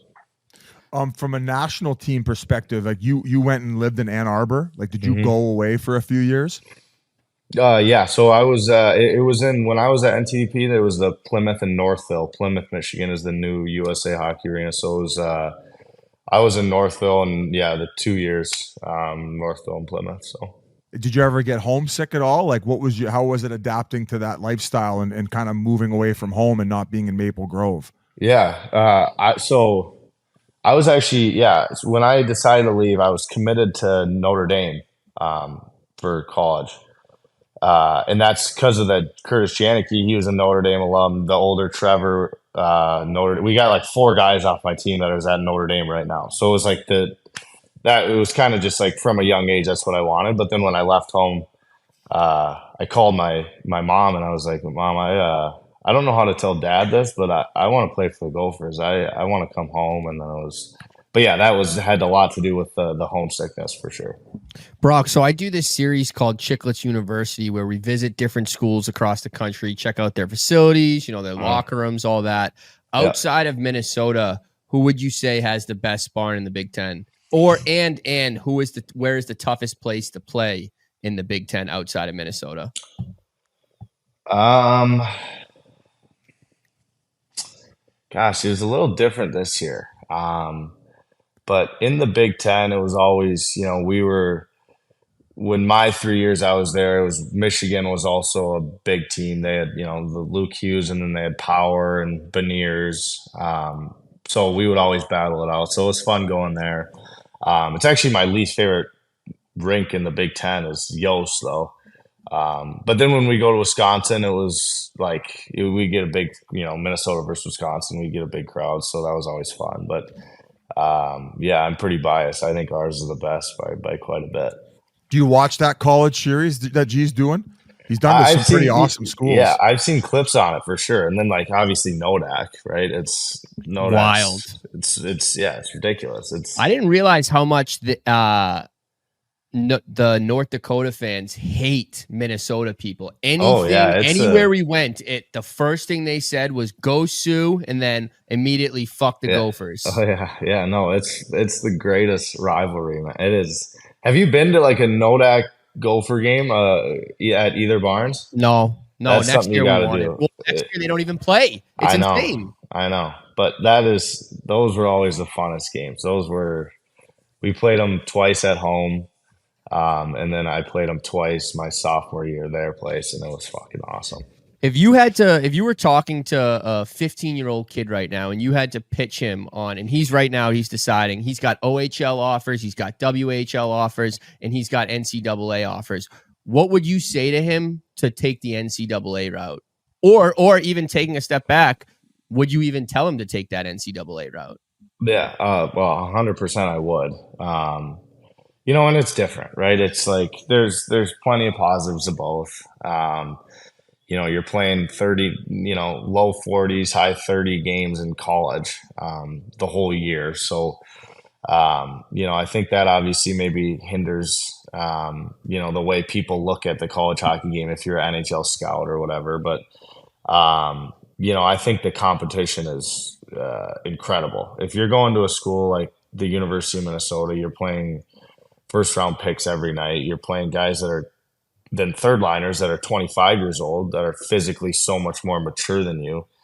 And you're playing in front of incredible crowds. When I was at my sophomore, junior year, there was maybe 4 games we didn't sell out the Mariucci, which holds 10,000 people. It's rocking every Friday and Saturday. So it's like, I feel like people kind of talk about, he hasn't played in many big games, but it's like playing North Dakota on a Friday night in North Dakota. Yeah.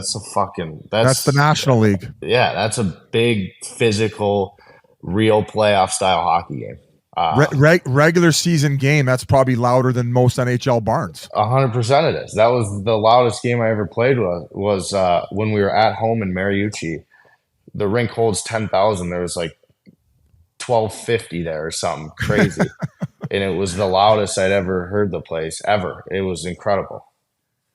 That's so Brock, sick. did you ever feel like you hit that wall? You always hear about the wall rookie season. Did you ever feel like you hit that at all, or was the season just kind of humming along nicely for you?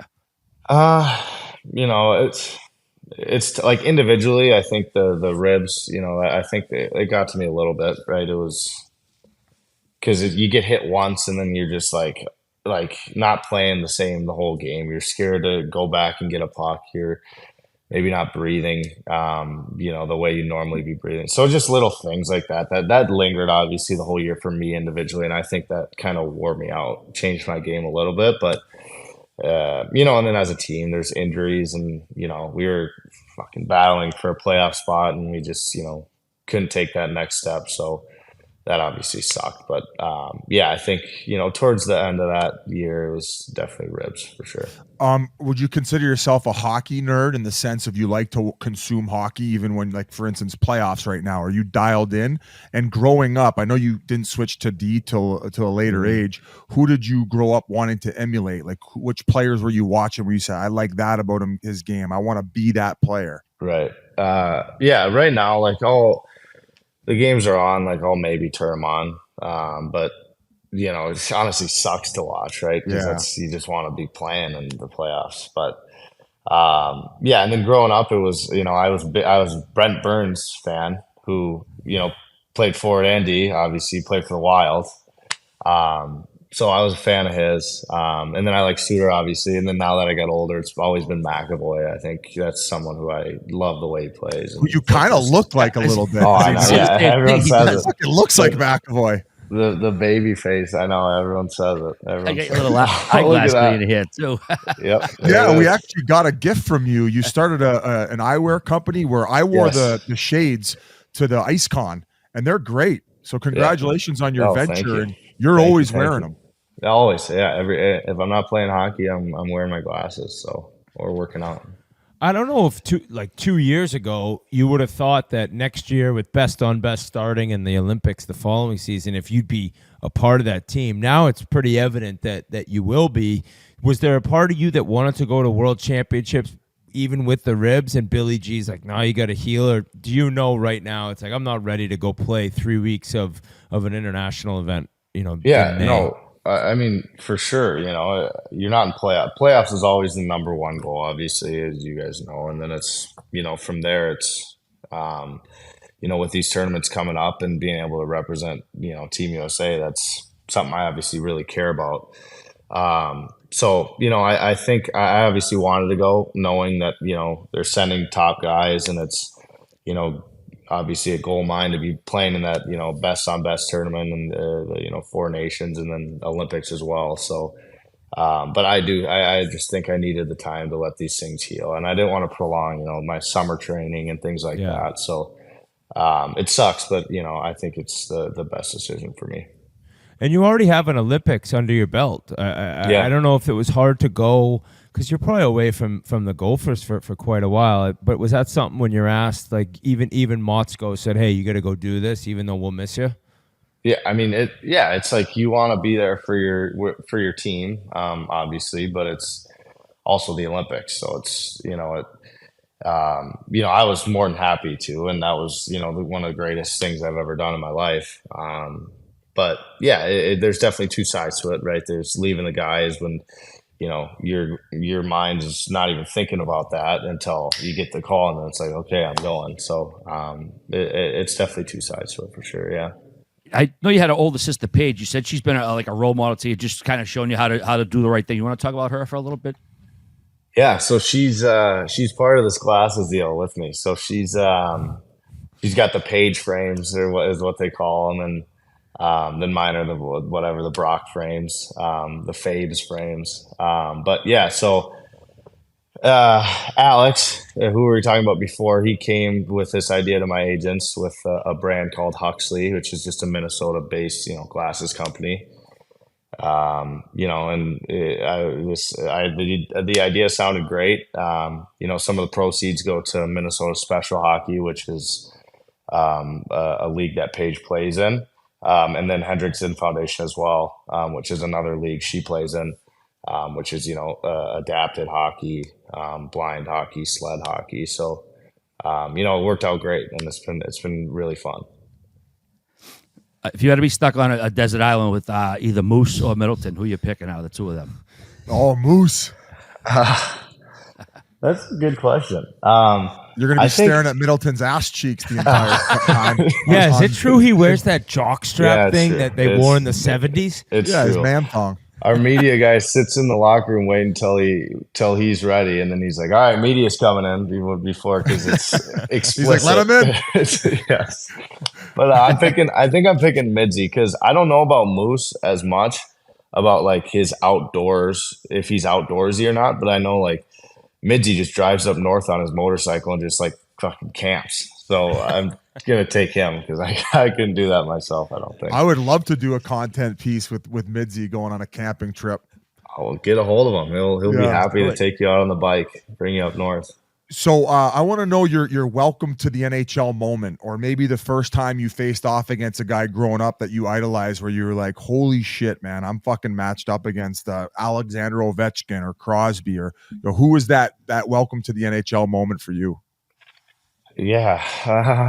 McDavid, going against McDavid, it's stupid. And McKinnon. I mean, I just had a welcome to the NHL moment against McKinnon 2 weeks ago. He scored 4 goals against us. But then Ovechkin, I think, is another one where you're on the right D-man on the side of the PK, and you just standing like this, and it's like, oh, fuck, here we go. Gonna have to eat this one. That's definitely one. I mean, all 3 of those guys. And Crosby, I mean, the list goes on and on about who you watch and the jerseys you had growing up. So it's a lot of those for sure. A pretty awesome picture came out of you, and I don't know if it was what year you were at Minnesota, but your front row on the glass, and Kaprizov scored, and you're going nuts. You got your Minnesota shirt on. It's like the fact that this kid a couple of years later is starring for the Wild's hilarious.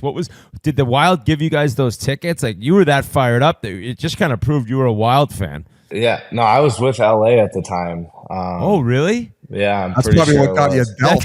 Fuck, I know. Horrible picture. Blakey saw that. He's like, get this fucking guy out of town. See you later, pal. 100% Minnesota sweatshirt on too. It was worst case. But yeah, no, it was our buddy's debut, Ben Myers. So after our season ended, my sophomore year, he signed with Colorado, and he's playing in Minnesota. So me and my buddies were all on the glass because my cousin has tickets there. So he just gave them to us for that game. So yeah, and Krill scored right in front of us, and I'm a Wild fan, not even thinking about it, and jump up and yell and whatever, and then the picture comes out not even 2 hours later. So Hey, and your buddy Myers is like, dude, I got a minus on that play. Why are you going so bananas? I know, seriously. Brock, I know you mentioned the lake house earlier. Any postseason vacations on tap? I know some guys like to go down Mexico or Caribbean. Anything lined up? Yeah, no, I got nothing. I stay here all summer.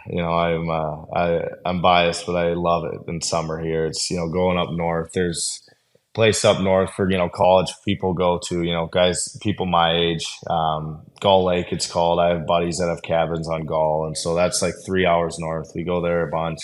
My cabin, and if not, we're just around here. It's perfect here. I don't feel the need to take a vacation. So RA's got a timeshare in Daytona if you want to use it. If you wanna hop in. Yeah, he also $100 goes- a night. He goes to Maine or New Hampshire. Is it Maine or New Hampshire you go to? You were close, Vermont. Oh, Vermont. He goes there too if you want to join him this summer, maybe. I do get to ask: is your dad a fan of the movie Animal House by any chance? I have no idea, to be No, honest. that's the name of the college. It's Faber College. I didn't know if he was a fan. Oh my God, I had a Faber College. Okay, I had a Faber College sweatshirt, like crew neck, growing up. I think my whole family got them for Christmas once. Oh, okay. Oh, there we go. Yeah, That's College and Animal House. That's why there were shotgun and Weird. beers in the Faber College crew neck, just in honor of the movie. Okay, that makes. Oh, there we go. Yeah, that's why we're doing it. Are you much of a golfer? Yeah, I'm dialing in my game this summer. I got just ordered new clubs. They just got here a couple weeks ago. New bag, new head covers, everything. So I'm. Who's the best player on the Wild? Some of that $8 million already. No, I gift just cards. texted Billy G. I said I got him to agree to 8 times 8. I said send over the paperwork. I'm still waiting for his reply. Yeah, you guys send me this before so we can clip it down. Clip that out of there. No, I'm dialing. Boldy is the best. I forgot about Bolts, dude. That guy yeah. stripes it. He was playing in, I don't know what the tournament was called, but it was like a legit professional tournament up north on Gull Lake, what I was just talking about. So like 5 of us drove up there and just walked along with them all for one of the rounds. But Yeah, it was we lost It interest was a after about Canadian 10 tour holes. event. Yeah, it was. Because I played Yep. with him before he was going. And I was like, buddy, you got to light it up. I think one of the rounds he like shot 80. It was funny because Yeah. that kid, he probably hits it as far as most of the guys that play on the Canadian tour. Oh, He for sure. smashes the ball. I know. Yeah, he does. But yeah, so he's the best. And I golfed with him a lot over Nice. the summer. He ordered every club for me.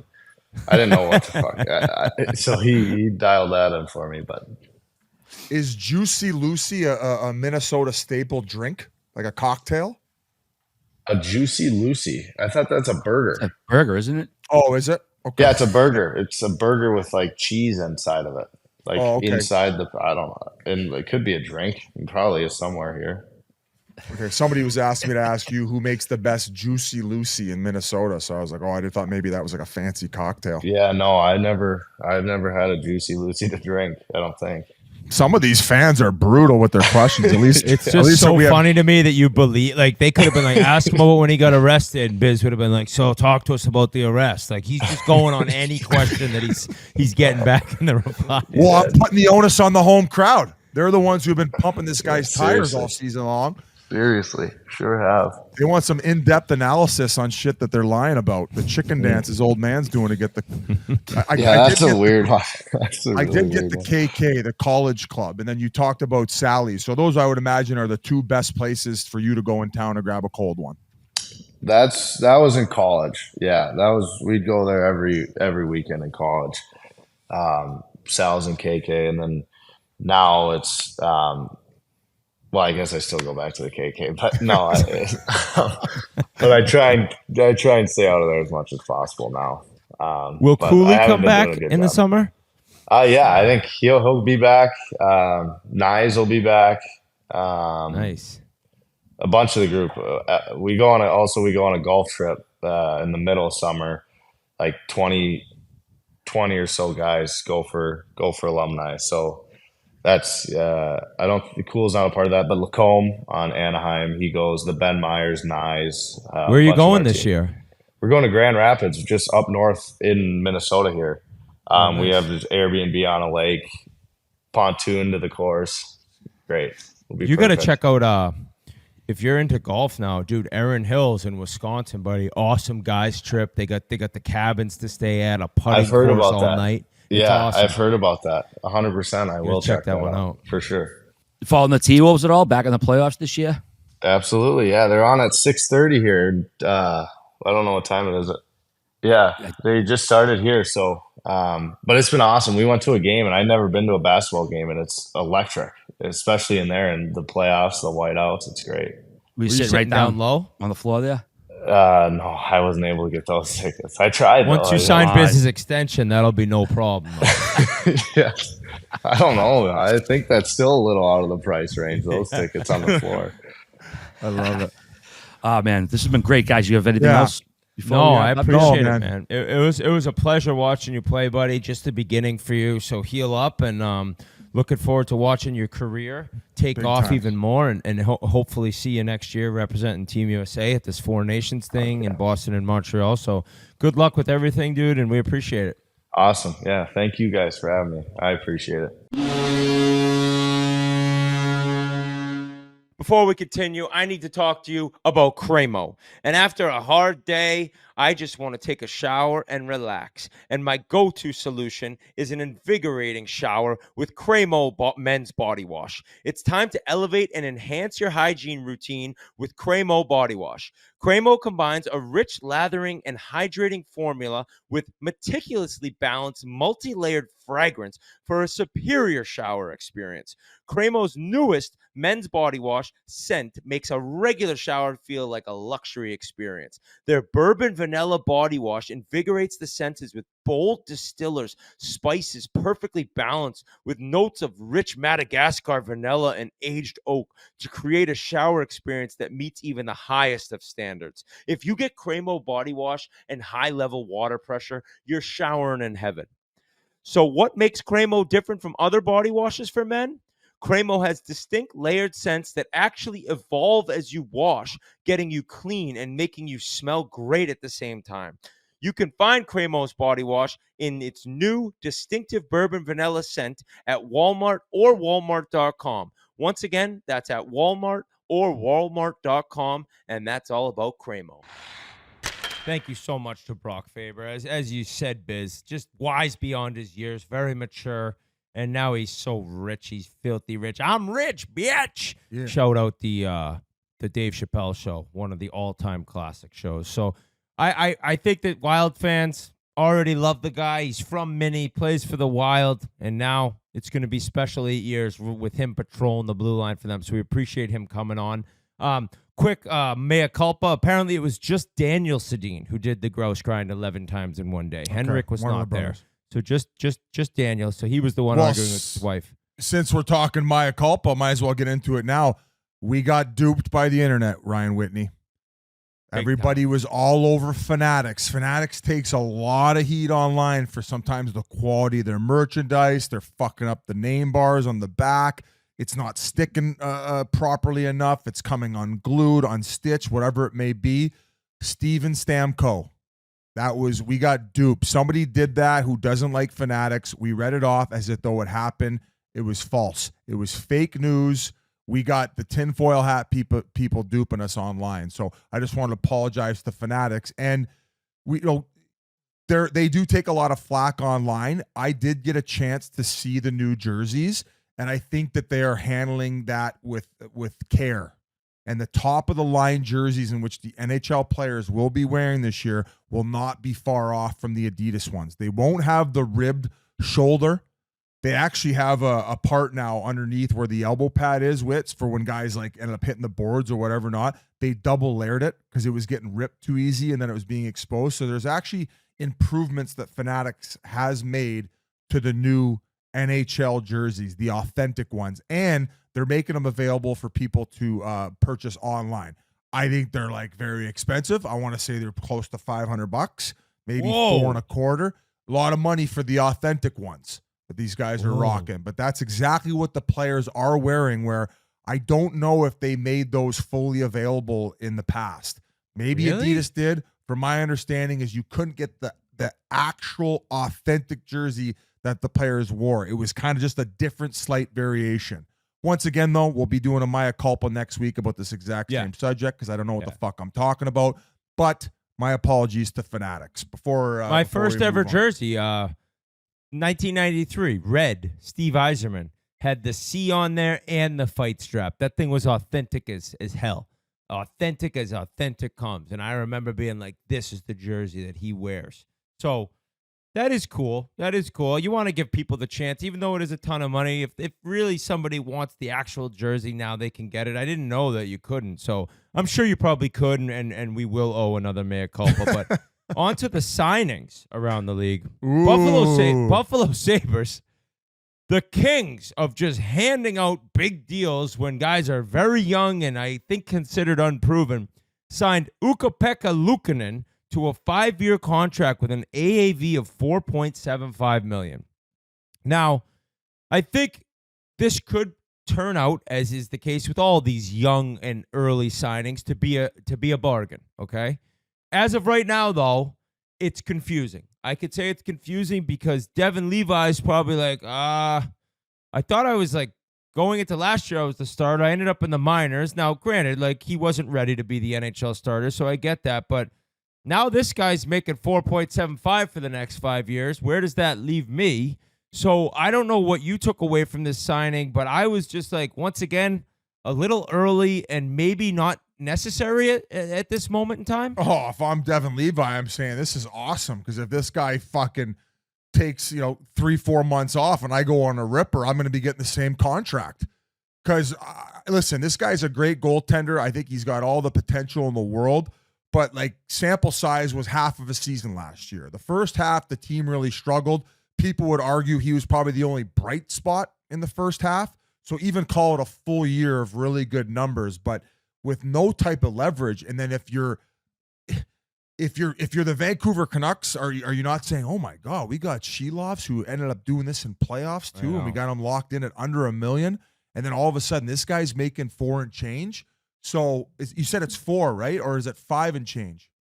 It's 4.75 for 5 years. 5-year deal. So I just thought it was a lot. I did get a chance, like even with TNT, we had quite a few Buffalo games. Like he was really good in the second half of the year. Probably the only reason that they even came close to striking distance on maybe getting a wild card.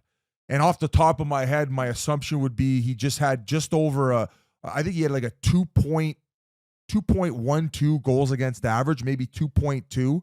So anytime you're in that 2 range, it's excellent. And then I think he was a 915 save percentage. So those are the types of numbers nowadays. If you're willing, if you're able to play long enough and sustain those numbers, that's probably the type amount of money that you should be getting paid, but not until you're an unrestricted free agent. Like just the lack of leverage is that's what I don't understand with this deal, where why not just give it a few other years at like a way lower number, see what you have with Devin Levi, where if he all of a sudden is the guy in a year or two, what if he commands what Swayman would command and you got to pay him 7? Now all of a sudden you have close to 12 million locked up in goaltenders. Maybe it's more at that time. So just the timing of it, and as you mentioned right off the hop, just a little odd at why you would slap that down this quick, given with the guy you have who else in the system. So a little bit confusing, but I hope he plays up to it and even better. So a very big goalie, as you see with most of these guys now, 6'5" or 6'4", 6'5". Yeah, he's a mutant. He was it wasn't 2.2 though. It was 2.57 was his goals against. Okay, 2.5. And it wasn't 9.15. It was 9.10. Not that far off. That is a big difference in the GAA. But yes, tons of potential. makes it look easy when he's on. So the deal could be genius, but that remains to be seen. And the team hasn't been great defensively, so like there's also that part of it. Like, well, I mean, his numbers were way better this year in the NHL than the season prior when he played 9 games in the AHL that season prior, and his numbers were much improved this year from the NHL games he played last year as well. So I think that there's something there, but now you're like, how many games has he played? I think he played 100 games. Played 100. Played 100 games. I think right now the Buffalo Sabres, which I don't know whether you think they're going to make playoffs next year. I'm going to guess that they will because it has to eventually crack. They have to fucking break the ugliest streak in pro sports going on right now. I don't think they will. 13 years in a row now has it been since they haven't made playoffs? Them and the New York Jets. I think that they have a lot of guys that they've handed a lot of money to that need to take that next step, and I don't know if that's a good place to be in. I don't know if that's a good precedent to set. Because listen, and I don't want to be too hard on him. He's got a lot of runway here left. Owen Power, he didn't play up to what he got last year. I know he was still on his entry level, but he's going to be making $8 million this year. So a lot more eyeballs on how Owen Power starts off the year. Now this goaltender. Who else has gotten big deals there? Cousins? Well, Darlene has kind of earned it, I would say. I would say he's earned it, but he's going to have the eyes on him making 11. There's no room for error when you're making 11 sheets. Yes, that's so true. They got a lot of money paid out to guys who need to bring this team to the next level. So I don't know can Lindy Ruff bring them there? Can Lindy Ruff bring them to the promised land? Yeah, like I'm looking at their roster right now. Like Benson had 30 points as an 18-year-old. Can he step up to 50, 60 points his second year, which sometimes can be more difficult? Yeah, Cousins, I love his game, 47 points. Can he jump up to 65, 70? A lot of question marks. I, right now, off the top of my head, don't think they make playoffs, but I kind of totally forgot that Lindy Ruff was their new coach, and he's been around this league long enough, and you saw what he did pretty quick with New Jersey. So we'll see what happens at Buffalo, but they got a goalie signed up long-term. So otherwise, around the league, signings-wise, Travis Konechny signs a monster deal in Philadelphia. Worth it. Pretty cool way he earned it. And I saw the Travis Sanheim tweeted out, according to my sources, Travis Konechny will be staying in Philly on a long-term contract, and that said my source with an arrow pointed down. It was a picture of Travis Konechny. So teammates breaking news, and I think Konechny was asked about it, and he said that Sanheim was going to do that during the year. He's like, I'm gonna announce when you sign. So pretty cool way to see a guy get his contract announced to the Twitter sphere. And this deal, he's earned every penny.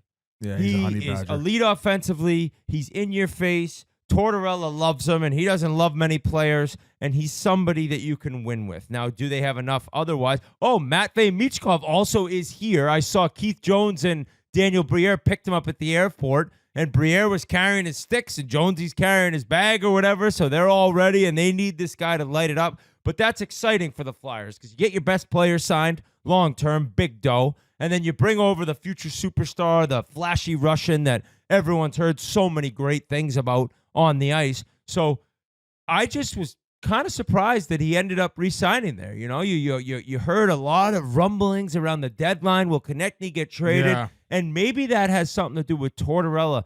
Tortorella is one of those coaches that's very involved with like the front office as well. Like, Well, I think he's actually talked about once he's done there, he will join the front office. I feel like he's almost considered a member of the front office there. Yeah, I agree. So you know that he's sitting there and he's given that deal his blessing because he's like, this is a guy that if we want to get to that next level, and we surprised so many fans and teams all season being in the race as long as they were till a huge collapse at the end. I mean, if you remember what happened in the press conferences, and they had it locked up. They had a playoff spot. And a main reason was Travis Konechny in the season he had. And I think just being a Flyer his entire career and playing the way that the city and those fans want to see Flyers plays has something to do with them saying, we can't lose this guy. This is a guy that, yes, this is a ton He's of money. He's a cultural guy. Yes. Culture and you guy. need culture those because I think most people thought it was going to be they were going to kind of start tanking and do a whole facelift, but it seems like way more of a retool now. I think they believe in this quick retool and how quickly they could reestablish Flyer Nation. That Michnov kid, he started out last year with one of the big teams in Russia and then moved off to a kind of like a second tier top league team. Sochi, I think. I think he was in Sochi where I played. Yeah, get a little bit more ice time because, I think he was going to get lost in the shuffle and not really get those PP reps where he was at. I think it was either Ska or the other big dog one. Every time I like hear about a Russian now and they show the video of them walking in, I could just picture Andre Waugh, who we had on the podcast, where he's like, when he did that. Yeah, no, that's good, man. Flyer Nation represent. Let's go. But Biz, I think that some people that were dogging on the deal mentioned, 8.75 for 8 years. 68 points this past season was his career high. 61 points the year prior. Now, the 61 points 2 years ago was in 60 games. This year, 68 points in 76 games, but 33 goals, 31 the year prior. Yeah, but I think he's playing penalty kill, power play. He's playing all situations. He's solid defensively. He's in your face. Like he's a leadership. So guys, we're sitting here talking about these fucking guys who have played 2 years in the league who've maybe had that many points, who are softer than puppy shit. And then you're finally handing it over to a guy who's gotten what? Didn't he have 40 goals last year or maybe the year before? 30. He's never, his highest was 33 this season. Oh, 33. Okay. So 30 goal scorer. He's proven it a few times. Give him the money, man. Give it to the vets. Yep. Not these little munchkin new guys. Who else signed? Was it Martin Necas? Woo, the drama, baby. I thought he was getting dealt. I can't believe this one. I thought this guy was done in Carolina. I think everyone thought. I think that I've read things I did read things before saying a trade was imminent. A trade would happen this week. Times no more Donnie Waddell though. Maybe it was hard negotiating with him. Don Waddell ends up giving the press conference at one point this summer when he said, "Say hi to his dad for me," after his dad was very vocal in a check paper, I think, saying like, my son wants to be traded. My son should be traded. I think the issue with Necas was that he wanted more playing time. He wanted more power play time, and he wanted more chance because he had a dip in his numbers this season. This season, he had 77 games, 53 points. He had been coming off the year prior, 82 games, 71 points. Now, in the playoffs, he was great. He had 9 points in 11 games. I think the best thing about Necas is his skating. He's big and he flies. One of the most fun players to watch in 3-on-3 overtime. He gets curling along the wall and boom, he is buzzing by people. He's got great hands, creative. So I just thought with all the rumblings from his dad and all the insiders and saying the trade's imminent, and now he's back on a 2-year deal. G wrote it here. I believe it's 6.5 AAV. Yeah, just kind of like a prove it deal. You want to be the guy. No more. Well, we were talking about it beforehand with G, and he said no more Gensel. So there's, but he also mentioned, and I think that G pulled this up as well, that one of his complaints is he wanted to play center, more of a full-time role. Now you talk about his skating as an ability. Like if you're a type of guy who is actually responsible and you have that much speed where you can keep momentum a little bit more, he can be more valuable and skilled throughout the middle of the ice. Now, I don't know if Rod trusts him. That could be a conversation that he was having with the GM saying, like, I'm not going to be putting him in this situation. So if you pay him like that, it's not going to make a difference for me. So maybe that's where the arguing was going on, where now I feel like that's a respectable number, 2 years at 6.5, and he might get that opportunity to prove if he is that next guy. So I don't mind it. And another note that G had in the outline too was when we had Seth Jarvis on, he said that he's the most skilled guy on the team. So let's see if we could see it. I mean, he's got a nice little cushion here the next 2 years for him to be able to prove that. And under that suffocating system, I'm interested to see how much Rod would let him kind of flourish in that role. You know what I'm saying? You get where I'm coming from? Do you think you would trust him in the middle of the ice? He's going to have to, I think, because I'm looking right now. I mean, Aho leads the team in points. Next, Seth Jarvis had a great year. He's there. Next was Teravainen. He's gone. All right, so you lose him. Then you got Necas. Then you got Svechnikov. Then you got Brady Shea. He's gone. Then you got Brent Burns. Then you got Stefan Noesen. He's gone. So it's going to be a different season in Carolina, right? Like they have, and obviously Gensel is gone, and he wasn't even considered one of their leading scorers because the stats I'm looking at were just for Carolina's numbers. He had 25 points in 17 games and then 9 points in the playoffs. So it is going to be, for the first time in a while, I think a season in which the expectations for the Hurricanes aren't necessarily as high as they have been the year prior, right? Like this year it was like cup or bust, and it had been that way the year prior, and they kept improving and kept winning their division and then would flame out in the playoffs. Now it's like we got some question marks, and we got guys who've been a huge part of this team for a long time that aren't here now. Can Necas step up and get back to that closer to point per game guy and become like a star in the league? I think at moments he's a star, but it's not consistent enough. And maybe if he's able to play center the entire season, he thinks I can be an 80, 90-point player. Remains to be seen. But the number, Pretty I lethal. love the number. If it pans out, pretty lethal 1, 2, 3. Jordan Stahl's coming back, right?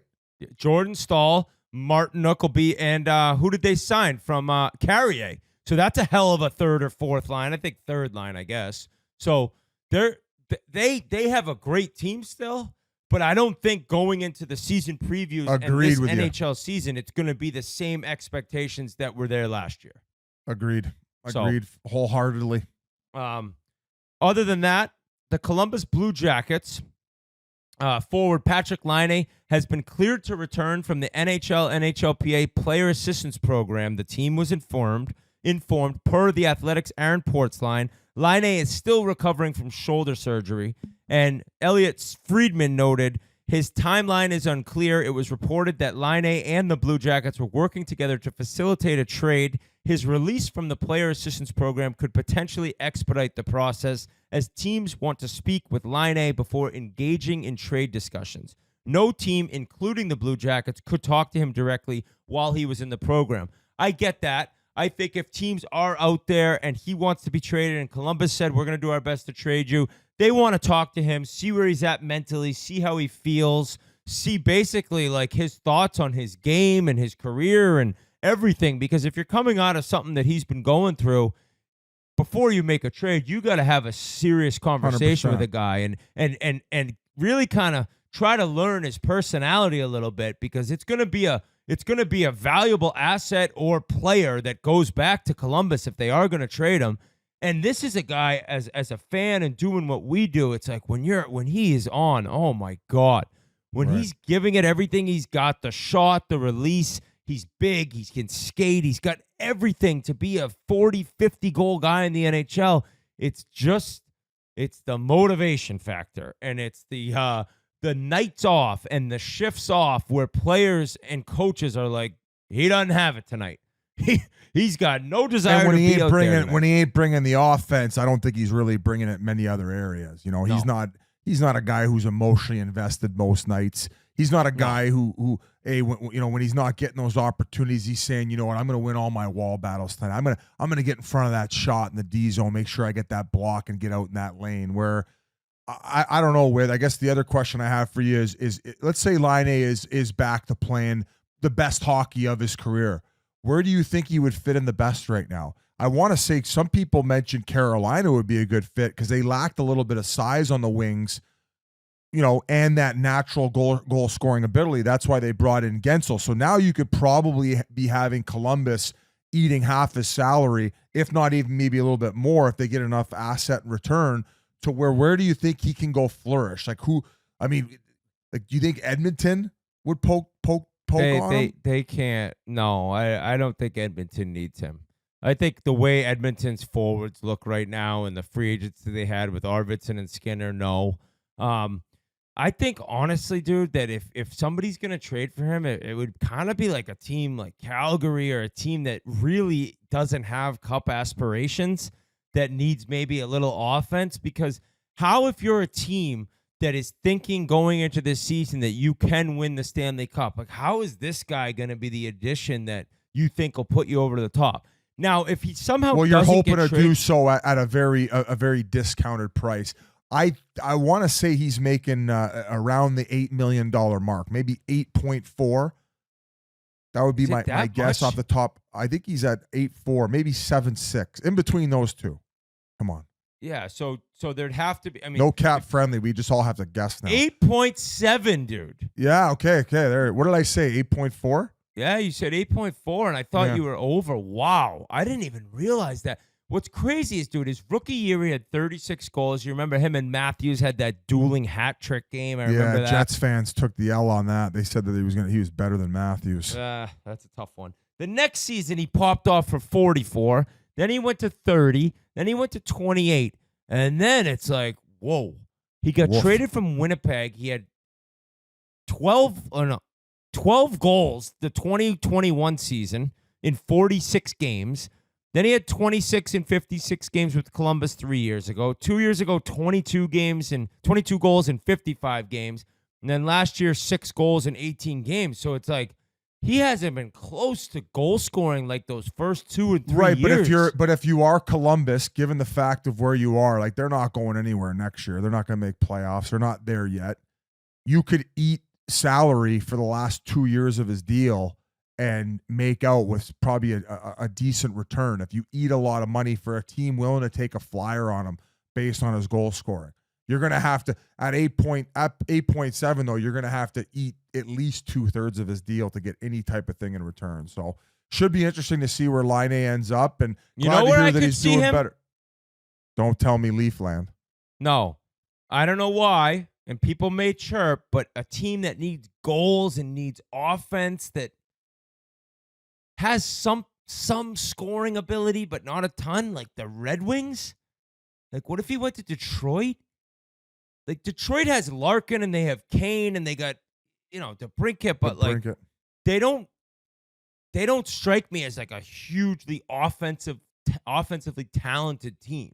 And they lost Now, Perron too. I could so be talking out of my ass right now. We I'm are. just We thinking of usually like do. every team. we usually do. Maybe maybe Colorado if what's his name? Who's the big Russian? Nichushkin. Right? Yeah, Nichushkin. maybe if Nichushkin ends up not coming back. So we're just speculating, but that's always fun. What else you got for me, Whit? What else do I got here before we wrap things up? We do have one of Pittsburgh your Peng- former teammates coming on, Jason Strudwick, who we Oh interviewed yeah, in we got to Edmonton. throw it to Struddy now. So Struddy was excellent, and I think people got their first taste of Struddy when he came on was it one of our live shows? I think it was It one was of our one of our live shows. playoff shows where some people were confused. This year we were doing 2 pods a week, and one of them was pre-recorded. Some of them turned into more live shows, and then the audio was a little bit different, but he hopped on one of those to talk about Edmonton and what they'd started doing differently throughout. I think it was the second or third round of playoffs. So we obviously needed to get him on just from that small taste of him insulting Whit for a full breakdown of his career and what it was like playing with Whit. And we had the fortunate ability to sit down with him when we were in Edmonton for the Stanley Cup final. So without further ado, Whit's former teammate, Jason Strudwick. All right, it's time for our next guest. This D-man from here in Edmonton was taken by the Islanders in the 3rd round of the 1994 draft. After a quick stint with the Isles, he played in Vancouver, Chicago, on Manhattan, and finished up here in Edmonton, totaling 14 NHL seasons. And he's been highly sought after since we had him on a couple weeks back. It's so nice to welcome to the Spittin Chiclets podcast, Jason Strudwick. I might be crying by the end of this. Just the wit roast number 2. As soon as he came in swinging, I'm like, we're getting this guy back on ASAP. You know what's All the funny? fans like rip on that. Welcome our new co-host here, Jason Strudwick. I get fired today for strutting. It was funny because I started out and I was like, I got to be ready. And all my buddies like, you were pretty mean to Wits. I thought you were friends. I'm like, we are, but like, I didn't know what. We're friends. I thought you were coming at you, so I was like, I was ready to go. Right? I knew you did. And I was listening because we mentioned Guy You're Back, which is a great pod that Struddy and Rashog and Brown are on. We had Brownie on. Oh, the best And, guy. and I was listening after, and they were like, "You were hard on me." You go, "I was swinging first. I wasn't getting hit first. You go in there, you start swinging." I was dying. How about Mike Milbury as a first NHL head coach? That must have been a treat. Oh, yeah. So yeah, we had Rick Bonus, and he got fired. like let's say 2 months in, and I spent most of my time with the Islanders in the minors, right? 2.5 years, and they get Bridgeport or no? I know Worcester, the armpit. I think they call that the armpit in Massachusetts. You're from there, aren't you, Witz? I'm not from Worcester. I'm No, from yeah, Worcester. yeah.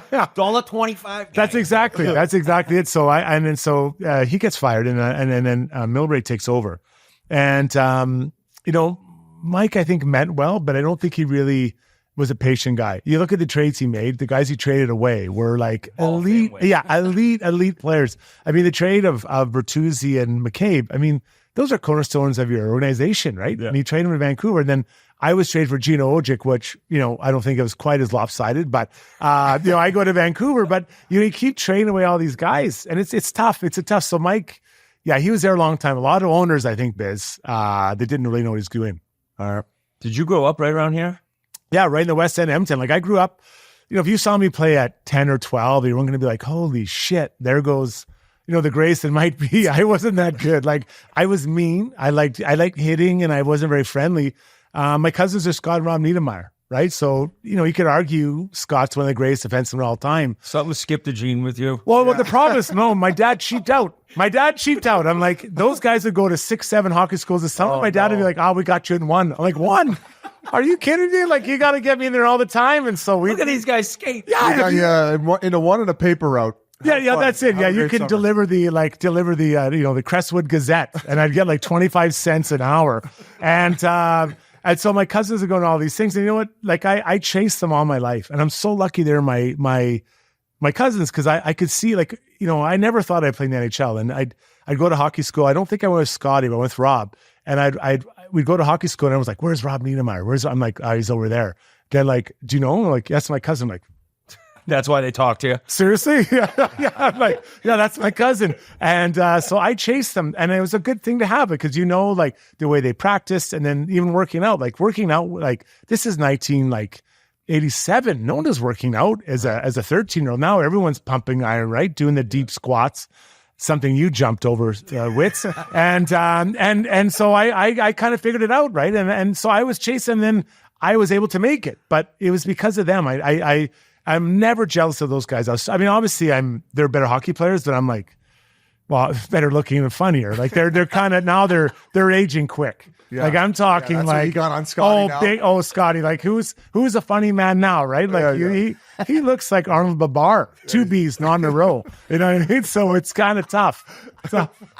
Hey, so he seems like a pretty quiet guy. Like when you get behind the scenes with him and you get a couple pops on him, he just open up and just starts like. Well, he didn't drink.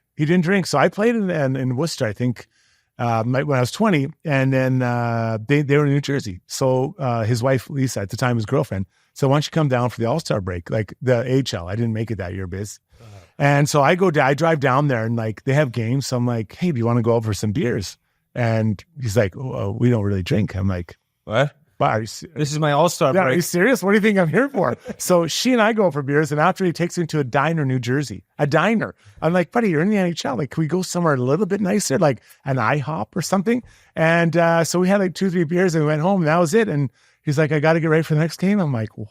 Like, he's a simple man. He just wanted to go for a hike. But he is an amazing guy and so nice. And I truly think when I played him, he told his teammates not to fight me, because I was running around trying to prove that I was better than my cousin to my grandpa.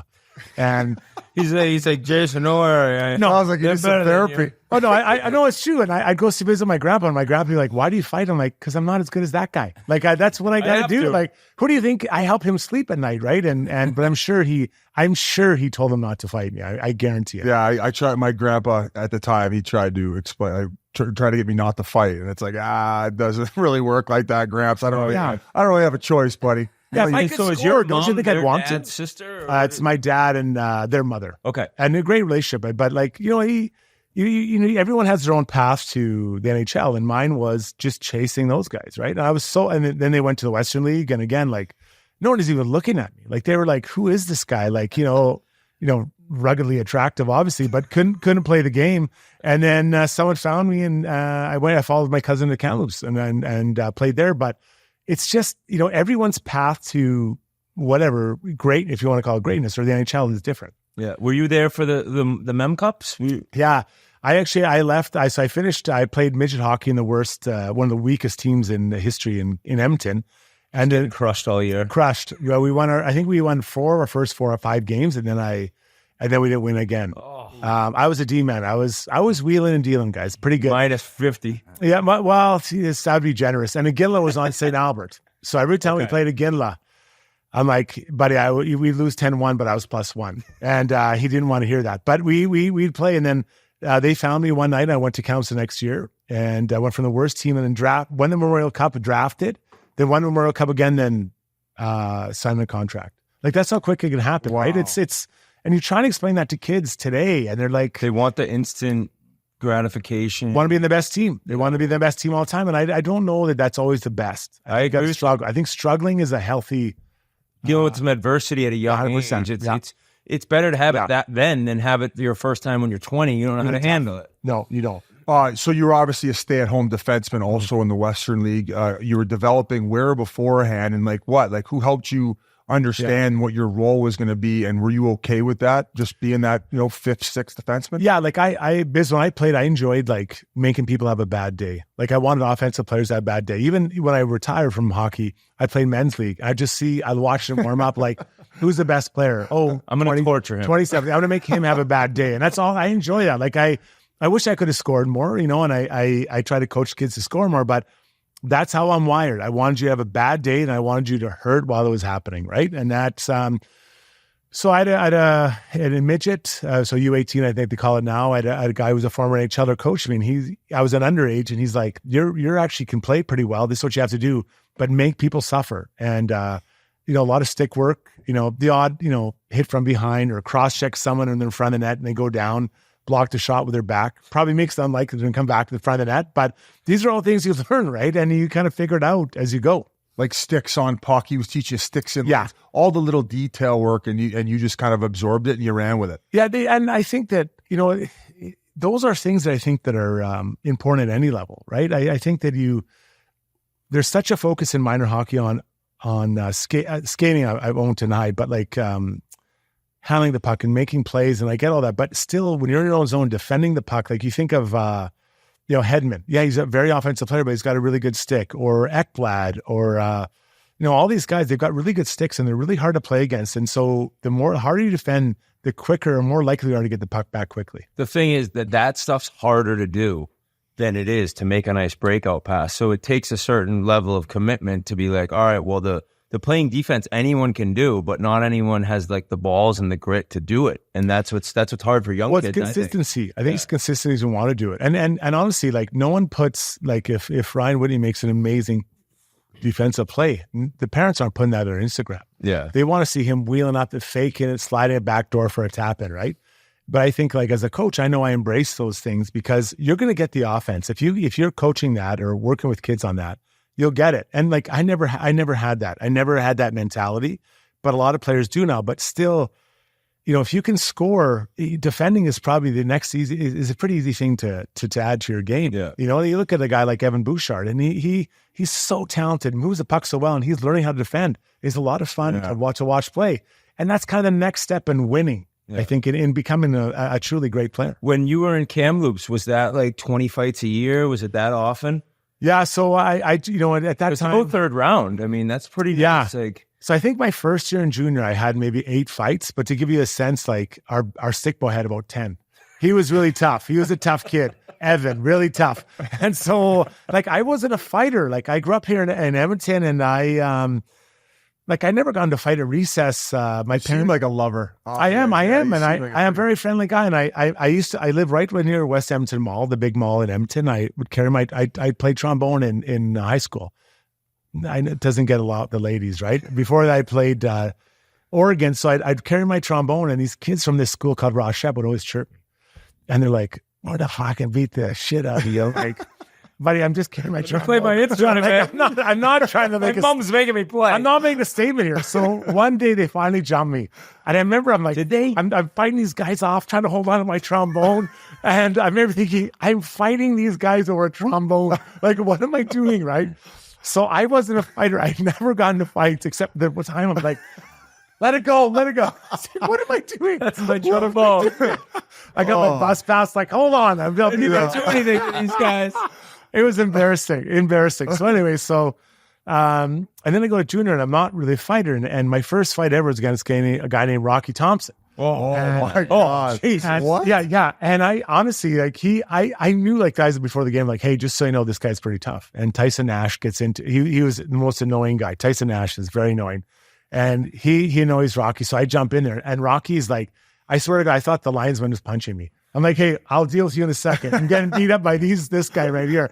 And I'm like, what the hell? So I did not know how to fight. I didn't know how to fight, right? And it really wasn't until pros where I started to learn how to fight, because you're not fighting, you're 18 and fighting a 17-year-old. You're 20 fighting a 30-year-old. Was there anyone you played with that helped you? Or was it more on your own learning it? Yeah, my first year junior, or first year pro, I walk into our dressing room in Worcester, the Ice Cats, and our coach was a guy named Jimmy Roberts. And unfortunately, he's passed away, a great guy. And he was a character out of Slapshot. And he's like, you want to play in the NHL? I'm like, yeah, I do. He's like, what are you going to do? I'm like, I'm going to work hard. You give all the same. He's like, don't do that shit. You got to you're going to learn how to fight. I'm like, what'd you say? And so he sent me to a boxing guy. The guy had like one eye. It was like a patch. And like me and this other guy, Jed Feeblecorn, are learning how to like jab. And I'm like, oh my God. What am I doing? Yeah, this is crazy. Give me a trombone again. It was. Yeah. If you can dodge a wrench, you can dodge anything. So I'm fighting. So I fought 22 times that year, and I probably had like one tie, all losses, right? And I learned, but you learn like the only way, I don't know, Biz, if you feel the only way is to fight. You have to do it. And they'd say, like, we have to learn to look through a punch. Yeah, that's easy for you to say. You're on the bench, like, just having a dart, like nothing. And I'm in there scrapping for my life. So yeah, I mean, it was hard. Learning how to fight was really, really hard, because I'm not an angry guy, but I like playing mean, but fighting wasn't really necessarily in my DNA. Yeah. Well, he said Bonvie helped him a lot. So certain guys. Yeah, no doubt was fortunate to have guys like that along the way. Like Dennis Bonvie was probably like the OG. Yeah. Especially from the AHL perspective. Yeah. And that's really where I had to start doing it. In the coast, it was a little bit. There's a story about when I was on the 5-on-3 fighting Laine, man. I said we don't need to get into it, but well, that's awesome. I mean, I don't know if you had anything, RA, to hop in here. No, I know you. It looks like you burned off the one game get that one game with the Islanders, 95-96. I mean, I don't know, 7 penalty minutes. So you must have to fight that first game. So I wasn't exactly like, I wasn't a silver spooner, so I wasn't sure I was going to get back. So I get called up from Worcester, my first year. I'm 20. And the guy says, my coach, Jimmy Roberts, says, you're going to get called up. So I'm like, okay. So I go there. I'm like, I'm going to get in a fight, like for sure. So I drive from Worcester to Hartford. I sleep in the room. My roommate doesn't even wake up. I wake up the next morning. I'm just like a disaster. I'm so excited to play, but I'm like, nervous. I'm going to fight somebody. So I look over there. I'm like, Kelly Chase. I'm going to fight this guy. Oh. Yeah. So, I hadn't learned how to fight yet. This is the year of the 22 fights where I lost all of them. So like we get into a little scuffle, and it's a bit of a fight. And I'm like, yes, like I got 5 minutes, right? I want my parents to see it. They went to watch it like a Boston Pizza. This is before you had it on every TV. So I go in there and get into the box, and Kelly Chase like, we're going again. I'm like, why? No, I did it already. The rest like 2 minutes of refing. I'm like, what? Are you kidding me? 2 minutes? No. So I'm looking at the clock, and it's ticking down. It's like a bomb. I'm like, oh my God, this isn't going to happen, right? 2 minutes. And then we have to get out at the same time. We come out and bang, right back into it. And we have another fight. And then after he's like, good fight, rookie. I'm like, you're welcome. Like, what are you going to say? I don't even know. I'm like a virgin. I have no idea what's going on out there. But I wanted to like leave my mark. And then it would be almost 2 years again until I got into the NHL again. Really? There's no guarantee. The next year I didn't play at all. I didn't get called up at all. Were you rattled? Was that hard for you? Yeah, I mean, I think I knew I had to improve. I think that it's important for young players to kind of get a taste and see where you're at, then you get pulled back. And I knew that year we had a guy named Zdeno Chara, pretty good player. Of course, yeah, he was also there. So I was like, well, it doesn't look good for old Uncle Struddy. But then you kind of just work on your game and you try to get better.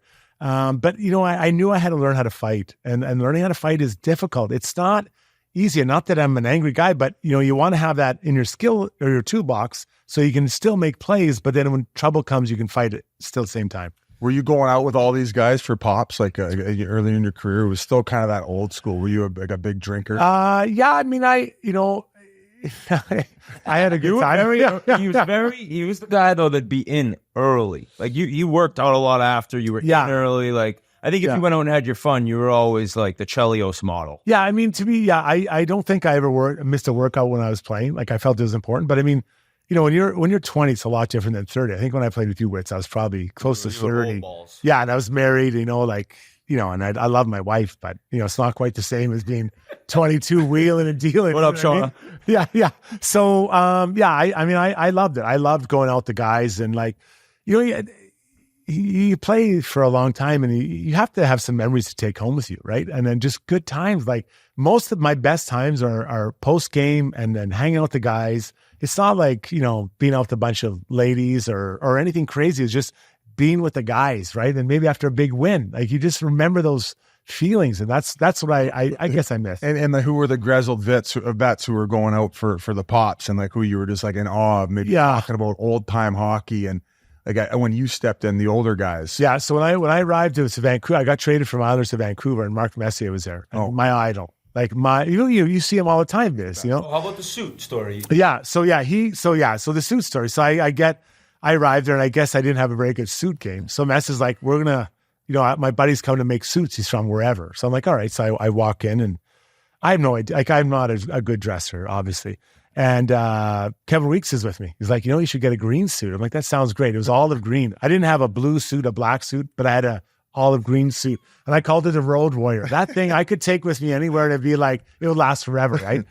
But Mess, I loved Mess. He was my favorite player growing up because he would take care of his own business.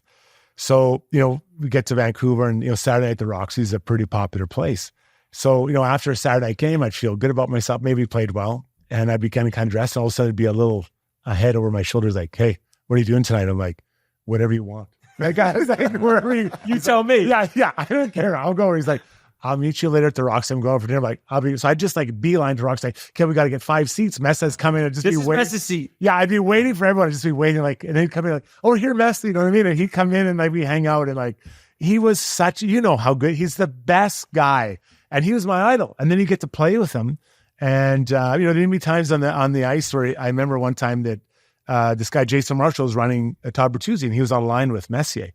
And so there's offensive zone face-off, and Mess skates back, and he's like, "Hey, if Marshall even looks at Bertuzzi, jump him." Like, I got it.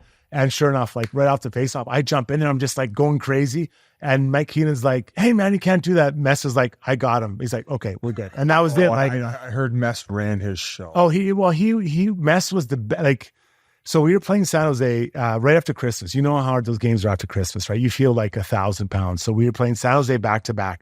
Owen Nolan's the captain of San Jose. So we fly all the way down there and I want to say the 26th, play San Jose. Opening face-off, Owen Nolan cross-checks Mess, our guy. And so myself and this guy, Chris McAllister, are chasing him around, but he won't fight us. He's scoring 50 goals. And, we get destroyed 5-1. So afterwards, Mark Keenan walks in. He's just like, "You fucking guys, you never let your captain get hit like that." And Mess like, "I got it." He's like, "No, all you got to do is I got it." So now we're playing them 2 days later. We fly home to Vancouver. We play them the next day or 2 days later, and Mess off the face-off just crunches that guy, and we just destroyed him, right? Like, that's our guy. We were so excited. Messier. He legit in the locker room, as Keenan's saying this, puts his hand up and said, "Mike, I got it." Yeah, he's like, I've got it. And you're just I don't need someone to fight my battles. No. And he's like, "I got it." You're just like, yeah, he's got it. And 6 cups. But you would have done anything. Like for Mark Messier, playing with him, I mean, I can't imagine playing with him in the 94 run when they won the Stanley Cup. I arrived in New York later and talked to a bit like Leach and Richter and those guys, and what he did. That is legendary status. I think the Cup here in 90 was impressive, but to me, the Cup in 94 with the Rangers is elite level, right? Yeah. It's incredible. Yeah, he got 4, and then his next 2 were almost even more impressive. No Gretzky. That's right. Yeah. And no disrespect to Wayne. I mean, Wayne's an amazing player, but to win it without him. Yeah. On a team that people didn't think could win, and then going to New York where it's been how many years? It was 1,000 years. But you didn't even mention with the green suit, he ended up buying it, right? Yeah, no, I paid for it. Oh, I thought yeah, I know. And don't he probably owes? Tell me, only $500, 500 Canadian. I have heard stories of him buying rookie suits, though. Might have been somewhere else, maybe in New York when he first got there. He's strutting. Sorry to be around that long. I don't really buy this. No, this is the achievement. But he I can't tell you, Mark Messier was so important in my career, learning how to be a leader. he'd make a bad play and he'd skate off the ice like he just made the best play. You see guys and they just slam their stick on the ice, he skates off, no problem, right? Oh, he didn't show his emotions Never. like in a bad way. Never. Well, yesterday we interviewed him and he actually talked about that. He would watch the other team and see how guys' body language was. Yeah. So it makes sense that he's not going to show you anything. No, and he never did. And so I tried, like I always felt when Mess was on the bench, things were going to be okay, right? You always felt it was going to be okay. And then I wasn't even close to the level of player he is, but I wanted things to be calm when I was on the bench. Like, hey guys, we got this. Like, just calm down, because sometimes the coach would be losing their mind. And he was such a good influence on me and so many other young players, right? The way he behaved and led by example and included everyone. Like we'd go to, after, let's say we had a couple of days off, he'd be like, hey, we're everyone's invited to my house on whatever Friday, or I guess it'd be a Sunday night, usually on a Friday night. And I'd be like, okay. So I remember calling my parents and like, what do I bring to Mark Messier's house? You know what I mean? Like, get a bottle of wine. So I had no idea about wine. I'm 22. I'm like, I need $100 bottle of wine. I just grab it off the shelf and just go by price, right? But he would invite all of us to his home and he was so inclusive. And I think, that was one of the greatness of the Rangers and Oilers teams. I think teams that are close, they do better than you should. We've talked a lot about like coaches giving specific guys chances, and like you always kind of need a coach in your corner. And like Rob Scuderi, for example, Michel Therrien saw something in him and realized like how good of a player he was, 2 Stanley Cups in the career he had. I felt like Tom Rennie for you. He saw something in you, right? Yeah, Tom. Tom with him in New York and Edmonton. Yeah. Too, yeah. So, but there's no better feeling than when a coach understands you. And when I was in New York, I remember one time I asked, I said, I think I need more ice time. He's like, okay. And so we went out and played, and I think I played 23 minutes. And after that game, I'm like, you know what? I think I'm good at 15. I take it back. You know what? I'm not that good actually. But just understanding and appreciating what you did. And let's be honest, I wasn't the most skilled player, but when there was a rough game, he was always like, you're going to be front and center. Right. And he always understood that. And I came to Edmonton and same thing. I like Tom a lot. I like Tom as well. I think that, I would have loved to heard that you're going to play in the power play, but it was more like you're going to be mentor to these young players, you're going to help and then make them feel safe, right? And I was fine with that. Like when someone understands you, it's a beautiful thing. And for a lot of players, I don't think you get that feeling where they understand what makes you tick and how to support you, make you feel valued, right? I think it's happening more now, I think, which is good. Yeah, I think it's helping. But if if you're on a team and you're not sure what your role is, whether you think you're further up or maybe the coach thinks you're further down, when they put you in the right place, it feels so good because you're like, this is where I should be, right? This is where I need to be. Yeah.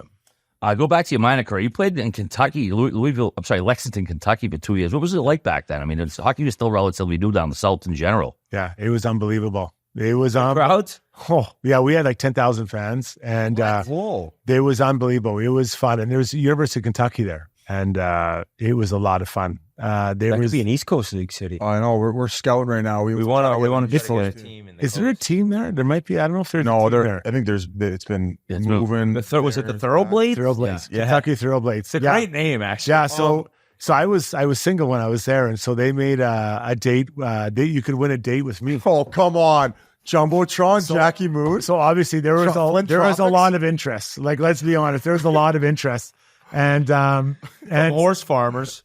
Yeah, well, it doesn't matter. There's still interest, right? And I remember the lady who won it. She had what's the kissing disease? Mono. She got mono, so I could never go out with her. And but it was so much fun. Like, that's a huge university there, right? Like the basketball program is huge. Legendary in Rupp Arena. Rupp Arena. And we loved it. We had a really, really tough team, and everyone would fight all the time. And then the fans loved it. Oh, they loved it. They loved the fighting. It's cockfighting to them. Oh, yeah. Yeah. No, Biz, it's not. How'd they get the shackles off? Yeah. There was nothing like that. So we had it was so much fun. We had a lot of guys there. I think 4 or 5 guys married girls from that area. Oh, it was, Bells, couple Southern Bells. It was great. They're so welcoming and happy to have you there. And I'm like, what is going on? And horse racing was fun. Not that I got it back. I wasn't a jockey, but it was so much fun. A lot of fun. So I was just it must have been a blast when in that Vancouver time, it was a resurgence there. You guys had Bertuzzi, Naslin. Yeah. You guys had some pretty relative teams.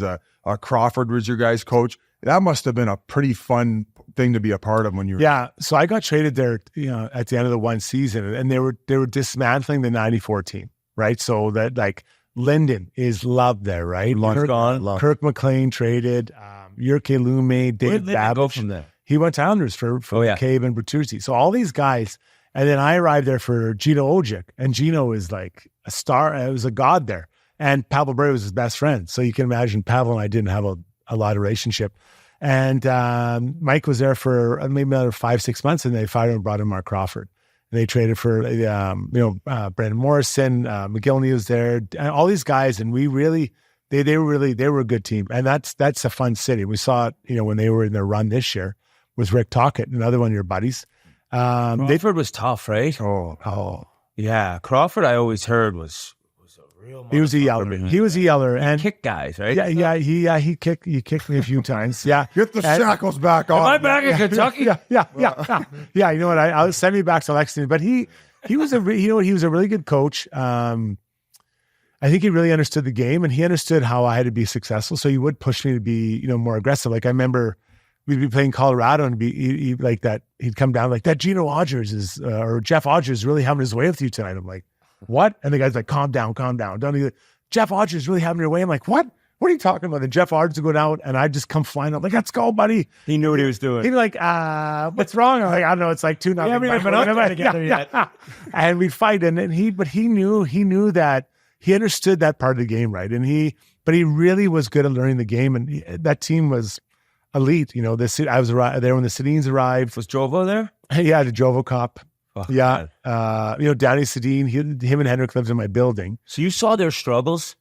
Yeah, And maybe it's not fair to say struggles, but it took them a while. We were It talking did. about it. yeah. 9 years or 10 years till they had their first significant playoff run. Yeah, so they lived in my building. We lived right in like Yale Town, and I listen, I wasn't like an ultra veteran, but I was a few years old. And I said, guys, you got to get in shape. They came over a little bit doughy, right, from Sweden. So I'd be like, you got it, lay off on the ice cream and all that. So they lived in my building, and we had a day off. So I come out, and we had this unreal ice cream shop right in the bottom of our building. And I'm wheeling out there, and at that time, my girlfriend, and I'm just standing there, and who walks out of the ice cream shop? Daddy Sedin, just loaded up. And he looks at me, he's like, and just slams it No, in the he garbage doesn't. and just walks away. He was so mad. I'm like, what? What's your problem? And his girlfriend's like, and now his wife was just howling, right?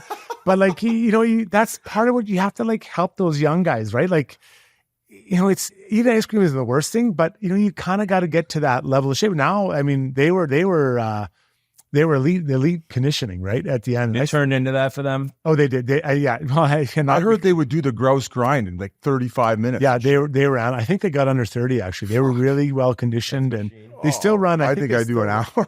Yeah, 50 minutes. Yeah, on the ride up. You take the ride I'm up. hitting the bong and fucking doing it. These guys are lapping me. Could you tell them apart?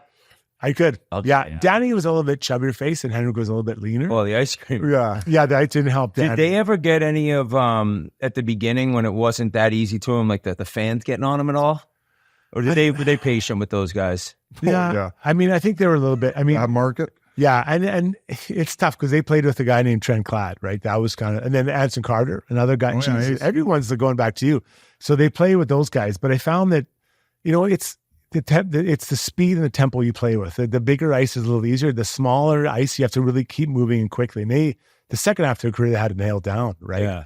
Yeah. The first half, they were trying to find that tempo and how to use each other. So yeah, I think that market is tough. If you're not winning, it's just not the most. Tell me more ice cream spiking stories with the Sedins. Like, what other shit were they up to? Like, Well, not so- hockey wise. Tell me what these guys were doing. So they're drafted, right? They traded Brian McCabe to get the first, I want to say second or third draft pick. Second and third. Yeah. So we fly all the way we have our training camp in Sweden. Oh God. And so, I love Elton John, great singer. And he had that song, Daniel, right? So they're both on my team for training camp. And there's just basically a team. And I kept playing this song, Daniel, my brother, because there's the part where he's like waving. I'm like, what if one of you makes it and one of you doesn't? Imagine if Daniel makes it and Henrik doesn't make it. He's in Kentucky. We're like just waving goodbye to you. And I was crying. I'd be stretching on the ground, crying, laughing. And there's like, what is wrong with this guy? I'm like, I don't know. There's something wrong. Yeah, like they were never not going to make it, right? But like they were 19 and they were just kind of like, doughy little guys. we expect so much. Well, it's a little different now, but we expect so much from a 19-year-old. Yeah. And you think about like at 30, I still really understand the league, right? Yeah. It was so good. One other guy, I feel like he's super underrated. Doesn't get talked about a lot. Marcus Naslund, hell of a player, man. Yeah, the best guy. And as Dude. Yeah, great guy. So, we you seem like all our whole, when we used to have roommates, my roommate was Todd Bertuzzi, and his roommate was a guy named Andrew Castles. And it was always linked. Our rooms were always linked, and we'd open the door. And every time we get into a wrestling match, and like Bertuzzi and I would probably weight him by like 150 pounds. So we go in the room and just stuff him under the beds, right? Stop it. And they'd be like, you got to buy us, you got to buy us lunch. Don't do it anymore. Stop it. We'd just be stuffing him. You bully him into lunch? We would, and they'd have to buy us like supper, right? And like, why did we open our door? I'm like, I don't know, don't open your door anymore. But like so Messier was a huge part of that team. As soon as he got traded, Naslund was like free to open up. And, he was an amazing Canuck and just a great guy, so skilled, so dangerous, and such a professional, right? Always ready. And playing the Canadian market is different than the American market, right? You got to be ready. You know it. Yeah. It's not. It's just It's hard to describe too to somebody who hasn't done it. You just see when you get there. There's nowhere to hide. Yeah. There's nowhere. Even now, like I walk around Edmonton and like, I'm like, I wasn't even that good. I beat up a couple of guys. I get beat up a few times, and like you still get noticed and recognized, right? So when you're the captain of an NHL team at its peak, and Vancouver was really good, and now it's. There's other guys in Vancouver. It's a lot to take in, and to manage that is difficult. Marcus did a great job. Yeah. What did you think about New York, like being a Ranger? I wanted to ask just about Bert before Tyler. Yeah, Berkey. You know what? So you call him Berkey? Yeah, Berkey. Yeah, I loved him. I know. I like Berkey. He told me the truth. He said Bertuzzi. I said Tyler. Bertuzzi. Bertuzzi. Yeah, no, Bert. Like he, he and I, so we had a road trip. I think it was 6 or 7 games out east. And, I wasn't playing a lot that I was like, I was either healthy scratch or playing like 10 minutes. So we decided before we rode out after every single game. And I remember, I think it got to game 6 or 7 and I was so tired. And this guy, we woke up after a night out and it was before our last game. I think he took like a 4-minute pee. It was the longest pee I ever heard. He's like, I got one more night in me. I'm like, so do I, buddy. So do I. And we wheeled out and had the best time. Like it was just him and I. Like no one else would go out. We're like, what are you guys doing? Like, I'm not really playing, and this guy's on fire. Like, and he was playing scoring. Yeah, like he was such a big, strong beast of a player, right? And I think it was 6 or 7 game, and we went out after every single game. We're like, we decided before. And it was a pretty good road trip for us. So what is the coach going to say, right? Yeah. It was just him and Bert and I going out. And I love that guy. But he's strong. Like he was a genetic freak. I never wanted to wrestle that guy. He was so, so strong. I just got to know him through these golf trips. So we become good buddies, and his sense of humor, like the dry sense, it's just hilarious. Like very quiet, but his one-liners, it's just classic. No, and he's a moose. Oh, he's a huge guy. And him and Crawford don't always see eye to eye, right? And there was a time we had a disagreement, so Crawford sent him home from practice for a couple of days. And like, so Crawford calls me in, and he's yelling at me. I'm like, I'm not Todd Bertuzzi. Like, I'm doing what you want me to do. I'm just going out with him. Yeah, so he's like, you got to like tone him down. I'm like, how do you tone down a guy who's going to probably score 50 goals in the NHL? Like, I'm just trying to get 50 goals in practice. And he was such a good player and played. He was well over 1,000 games, I think, and so strong. He was an absolute beast. And that whole incident in Vancouver, like, were you there then? No, I left the year before, and it was unfortunate incident for everyone involved, but I think that tainted him a little bit. But he was such a good player. He was like so strong, and he was amazing. One of my favorite players ever. Him, Morrison, and Naslund, that line. I think I was in like college. Just you see late games and highlights. It's like this is must-watch TV. Those three. Well, like Morrison was the center, and so he's sitting in the middle, and then Bert was standing at the door, and Nazzy be in the middle, and they'd both be yelling at Morrison to pass him the puck, and he'd be like, "What?" And then Mo has a little story. He's like, "Wait, what am I supposed to do? I can't get the puck here. I can't get the pass to both guys." And he's trying to pass to the guys, right? And I'm like, just pass to one or the other. Like, it doesn't matter. But like, that was a massive line. Then he had the Sedins right after those guys, right? And then Kessler started coming in. Like, they were a good team. They've had some great years. Yeah. Not a lot of downtime in Vancouver. No. You brought him up, Brian Burke, when you thought I asked about Bertuzzi. Straight shooter, awesome guy. Like obviously loved his drinks too, and probably a few amazing stories about him. Yeah, you know what? I loved him, and one of my first couple of years in the NHL, you know, no one wants to be the NHLPA rep, right? No one wants that job. So I think I was maybe sick that day, and I was voted in as a PA rep. So I show up and I'm like, I'm a PA rep, and I'll never forget. It was our first game of the year against the Rangers, and I'm decided I'm the PA rep. And one of the guys comes down and says, "Hey, Berkey wants to see you in the room, in his office before the game." I'm like, "Why?"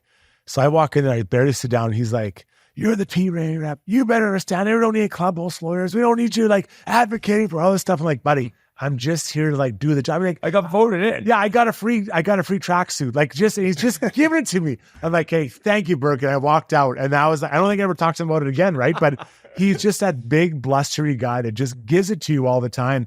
But I thought, like, I all I wanted as a player was the truth. I didn't have to like it, you know. And there was other GMs I had that wouldn't tell you the truth, right? And just tell me the truth, like you're not good enough, or this is what we think, or we have another player, or we want to move in a different direction. Like just instead of like, well, we're trying to figure it out. You know, like don't tell me you don't know. Like all the GMs, they know. They know what they got planned ahead. They know everything. Heading into July 1st, you know what you want to do. So don't try to like BS me. I hated that. I hated that time. I know you were in Chicago for a couple seasons, but you went from Keenan to Crawford to Brian Sutter. Did it ever get like, wow, where's Simonian? Just like loved it. He loved it. Did you thrive on coaches like that? Yeah, you know, I was fine when someone would give it to me. I would get mad and I'd play better. Yeah, you know, Brian Sutter, tough position. We had Mike Smith, I think his name was, as a GM. And was that when you guys were horrible? Horrible. I mean, out of that point on that team, it was Okie. No, he wasn't there yet. So we had, I think the first year I played, we got Seabrook and Keefe. Okay. And then the next year they got, I think it was either Kane or Taze. Like it was really good. Bam. Yeah, for the Hawks. We weren't very good, but we had a GM who believed in more European flow style than Brian Sutter, who wanted to play more North American style, right? And that's a recipe for disaster. And yeah, if they're not seeing eye to eye, it was a real mess. And you know what? Teams at the bottom go through it, right? We see, you go across the league, you see it all the time. But and we had Theo Fleury, a great guy. I was just going to bring that up. That's probably the most interesting name that popped up. Yeah, Theo, like, you know, he had a lot of challenges in his career, and he was great. Like I loved him. He was there. He was so chatty, but you know, wasn't quite. You know, he was near the end of his career, and we all get there, right? And you're not quite as committed to maybe what you need to do. But we had like Zamnov, who was a really good player, but again, like, you know, just you're not on the best team. So what are you doing? What are we doing here, right? And so but he's probably like, I need some more talent to play with. Yeah, well, yeah, for sure. And you know, I played Ford a bit that year. I played with Kovalev, who unfortunately passed away in that tragic accident in Russia, and then Chris Simon was my other winger. And I felt pretty good. I'm like, hey, this is a pretty tough line. And Cy, who also passed away, great, amazing guy. And sometimes he'd be like, hey, you got this fight tonight. I look over, it's like Christoph Oliva. I'm like, ooh, no. No, I think you got this tonight. But that's who he was, right? Like he was that guy. Like he was such a good guy. So yeah, unfortunately, both those guys have passed. But it was a lot of fun. But like it's, you know, when a team's at the bottom, you know, when you arrived there, it wasn't quite there, but we were close. It was, yeah, it's hard. Like you just look around the room, you're like, there's not enough talent in him. I even talented enough for this business right now too. Yeah. Sean Thornton was on those Hawks teams too, thought he? Yeah. Pals with him, but all I know was brief yeah. period though. Yeah, amazing guy. And he would just fight anybody, right? Oh, yeah. He was technical too. Yeah. But, yeah. I remember coming to play in Edmonton, and they had George Larocque on that team, who I think is, you know, if not the toughest guy of his era, amongst the top 2 or 3. And I said, Thorny, don't fight him tonight. So we skate out there, and I'm on the D, and he's like, and George is on right wing. He's like, I got this guy. I'm like, you're crazy. And they had a great fight. And I think he didn't beat George, but he didn't lose, which is a win. A pretty good outcome when you find that guy. I mean, we were pretty heavy Oilers last pod, and we probably will get you on again. I got to talk about this New York Rangers team you were on. Yager, Brandon Shanahan. Like, what was Yager like? You had some funny Yags at practice. Yeah, I played with some pretty good players, but he was the best of them all. Like so talented, and you didn't realize how big and strong he was. He's like 6'4", 230, and his legs are the size of like craters. So I arrived there, and I'm like, you know, everyone hangs out team shorts, and I can slip in one no problem. Like it's not, I don't have very big legs, And he would get him and he'd have to cut a slit up the side. Like he was like, a girl going out for the night. Yeah. So I said, how'd your legs get so big? He's like, when I was 8 years old, I was playing with kids 3-4 years older than me. I was getting pushed off the puck. So he asked his dad, like, how do I get stronger legs? And his dad's like, you need to do squats. So he didn't tell him a number. So he decided that age at 8, he would do 1,000 squats a day. And so he'd get up and do 100, then brush his teeth to 100, 100, over the day, then finish off 100. So he thinks over 10 years, he did 300 days of 100 squats. 1,000 squats. Yeah. So 1,000. So 1,000 squats. So you do the math on that over 10 years. So I'm like, I'm going to do that. He's like, it's too late for you. Don't worry about it. Like, you're not. And my legs, it was embarrassing. We go in the shower and wear a towel, right? Yeah. And, but he was so strong and the skill he had. And, he'd be fighting two guys in the corner. You'd come and help him. He's like, get away. You'd be yelling, get away, get away. Like, he's like, I'll be open. Like, you just get open. I'll pass you the puck. And like, those guys are that level of elite. Like, I think he's one of the top 10 best players ever. Oh, yeah. Play the game. No doubt. At his peak, couldn't get the puck from him. No. Well, but in practice, wouldn't he sometimes just be in his own world a little bit?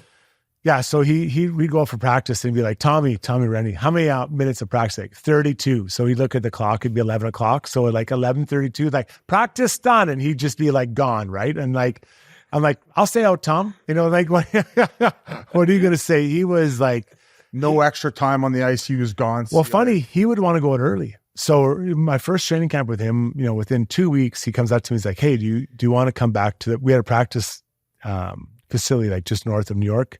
Do you want to come on practice? I'm like, yeah, I'll come out.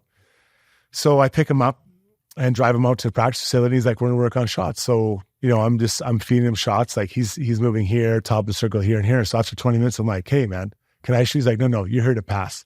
And so he would take a different guy out every night and just shoot like 1,000 shots. And that year he scored 54 goals. And you got to keep in mind, that was like a pretty hard time to score. Yeah. Like there weren't 50 goal scorers. He took you to practice the days he wanted to deal with some maybe chunky Yeah, they were pretty flat. I need some bad passes to shoot these ones off my back foot today.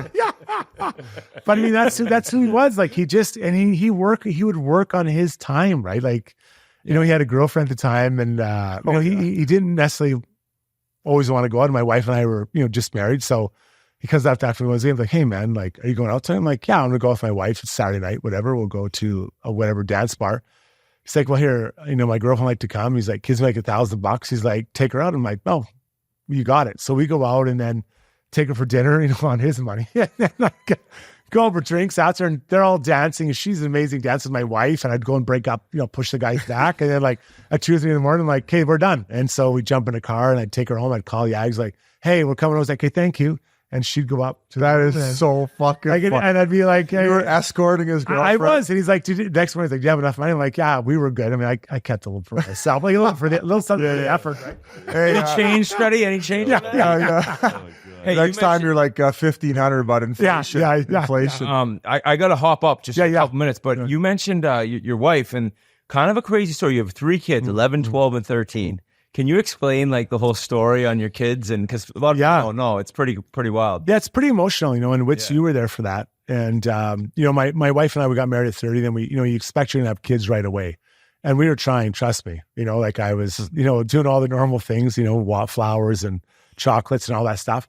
And it wasn't happening. So, we decided we're going to need some help. So we started going through some treatments and that didn't work either, which, you think it's going to be so easy. You get some medical intervention with whatever and didn't work. So we come to Edmonton and now I'm there for a couple of years, still not working. So we got an adoption list. And at the same time, we started going through using an egg donor.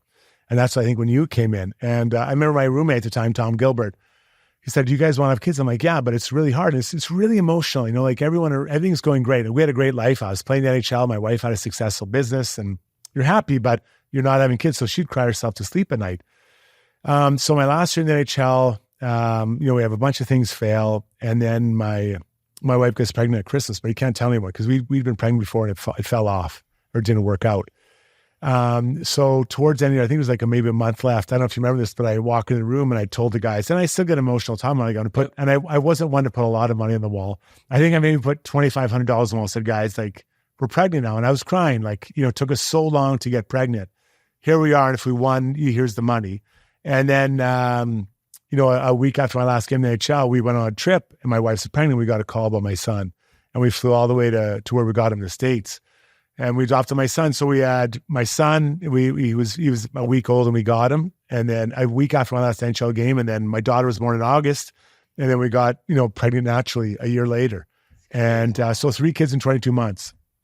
And you know what? And whoa. Yeah, it was pretty crazy. Like, I was like, "Ooh, man, that was fast." And and you're trying to, I share this story because I think a lot of your listeners, I bet you a lot of the people listening have had trouble with fertility issues, right? And it's really hard. And I can't tell you the number of times I've been stopped by, someone I'm playing hockey with, or someone on the street saying, "You know what? Why aren't you, can you talk to me about what you went through?"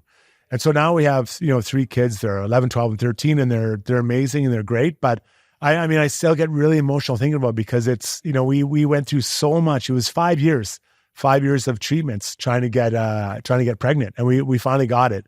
And now we have a beautiful family. But it's more to support others. Now here, in Alberta, we're trying to support others that need help to try to understand. It'll come, but it's a tough.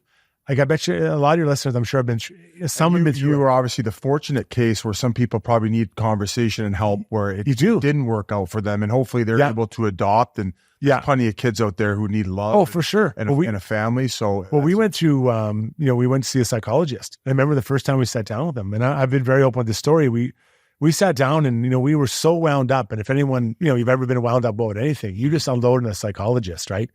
And he's like, okay, after about 10 minutes, he's like, "Hey, slow down. Like, just calm down for a second." We did, and we kind of went through, gave us some techniques to help deal with it. And that was probably the turning point. But infertility is something not just, Canadians, it's everywhere across the globe that people are having a challenge. And it's just something almost at times you feel like it's, you should be embarrassed because it's not working, right? And it's not from lack of effort. Trust me, I'm a passionate guy, but it just doesn't work out for whatever reason. You've reinforced that a few times.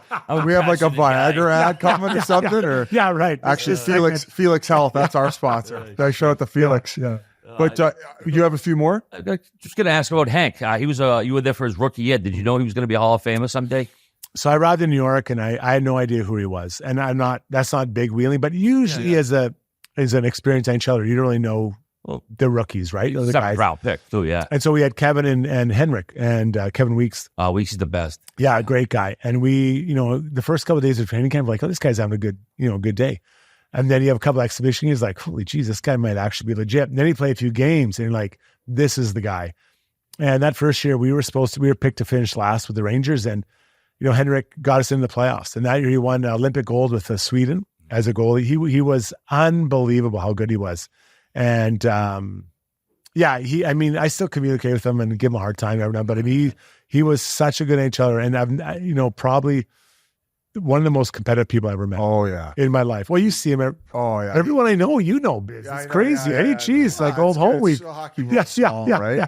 No, but just he's extremely professional, and to be able to do what he did in that market. Yeah. Like how difficult and fickle that market could be. I mean, to have your name chanted night in, night out. And there were not many down years for Henrik Lundqvist when he had his time there. I'd be hard pressed to find one, right? Yeah. But exactly. what I think that what I respect most about him, and I kind of learned, is that he took care of all of his like on ice and hockey business first. Yes. And then dealt with everything else. Yeah. Because there's a lot coming at him. There's a lot of distractions. He's the fucking best looking guy I've ever seen. Him and Sheldon Surrey. I could walk into a room naked, and one of those guys beside me are like, they don't even notice you, right? Oh. But it's easy, when you're a guy like myself or yourself who's further down the lineup, you can do all of your stuff. There's no distractions. But for him, there was massive distractions. Yeah. Even for Yags, like, he didn't have the same distractions Henrik did, right?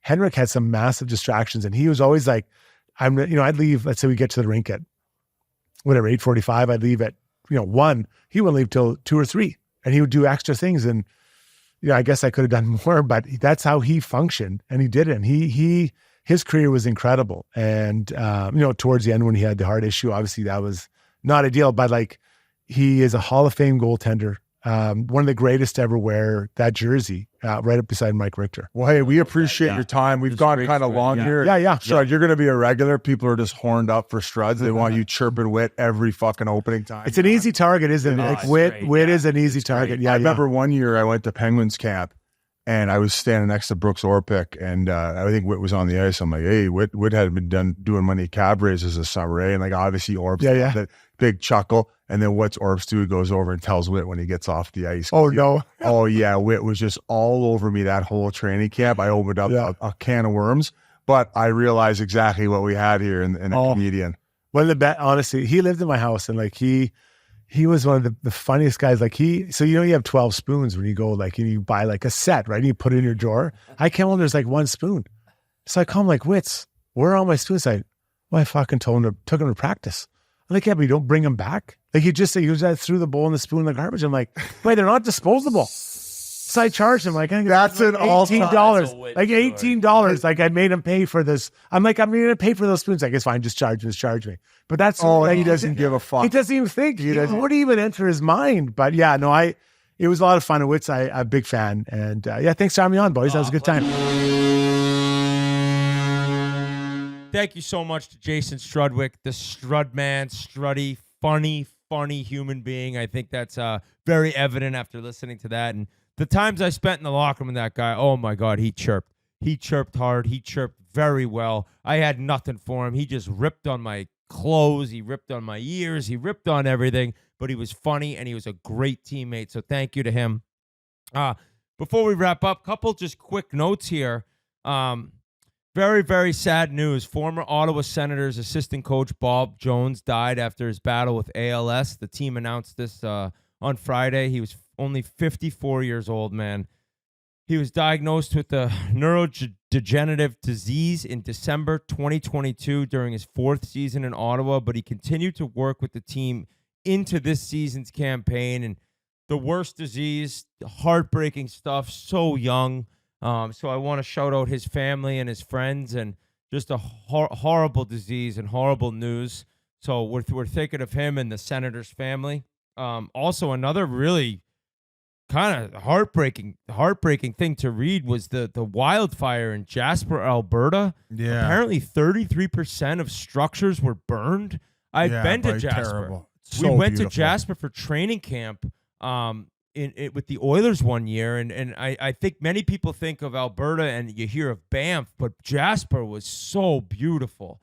Just incredible, an amazing place in the winter, and probably even more beautiful in the summer. And I remember playing golf there, and there was a moose. There was the biggest moose I've ever seen standing on the putting green. It was like, where are we right now? Like the beautiful wilderness of Western Canada. And those wildfires, Biz, you've told me about them before out west. Yeah. They're petrifying.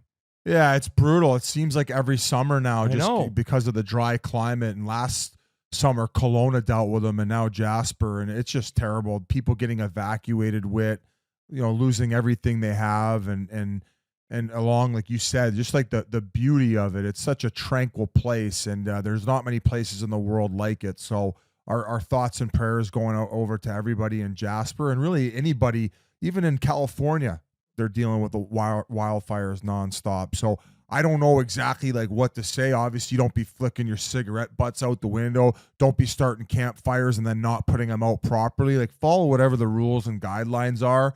And in some cases, because it's so dry, it could just be lightning that strikes, and then next thing you know, these things get so out of control. Like, I had a buddy, Jeff Cullen, who's a firefighter, and I've had other buddies, firefighters, who at some point in their careers went up and fought these things in the summertime, where they're trying to put these things out nonstop. So that's just kind of the world we live in right now, and it's very unfortunate. So follow the rules, dude. I actually, I mean, this is pretty embarrassing. I kind of always thought it was lightning and how it would start naturally. I never even realized, like stupid me, that it could be just flicking a cigarette out of your car or something. Just a dirtbag move. Like, yeah, it's just crazy. And obviously, you're just throwing a cigarette out the window. It's innocent enough. But when you're in those type areas, actually, one of the saddest movies I've ever seen, but an incredible film, Only the Brave, about some of the hotshots who passed away in Arizona years ago.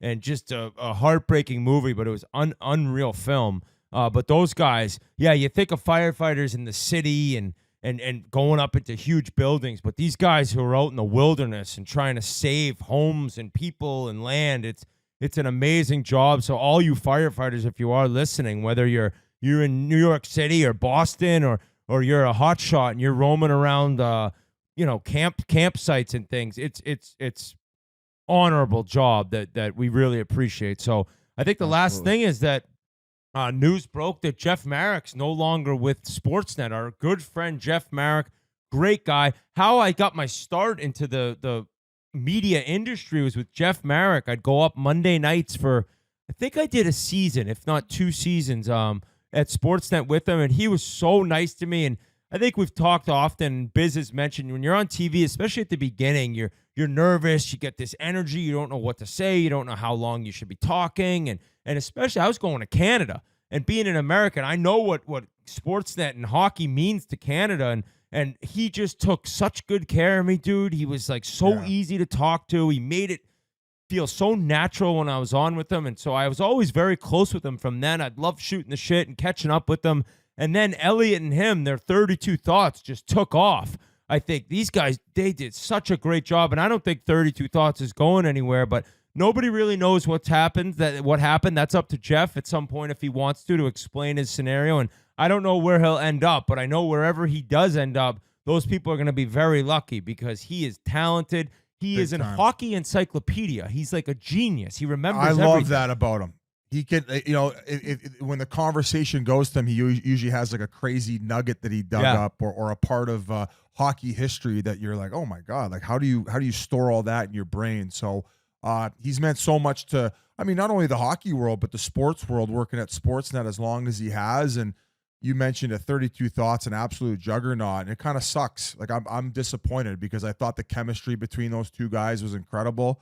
And as you said, just like a very kind soul where you work with a lot of people in the industry, and he's known as one of the nicest guys, and he makes your job very, very easy as one of the best bus drivers there is going. So he'll land on his feet, very talented guy, and it's a little it's sad, man. It's emotional. I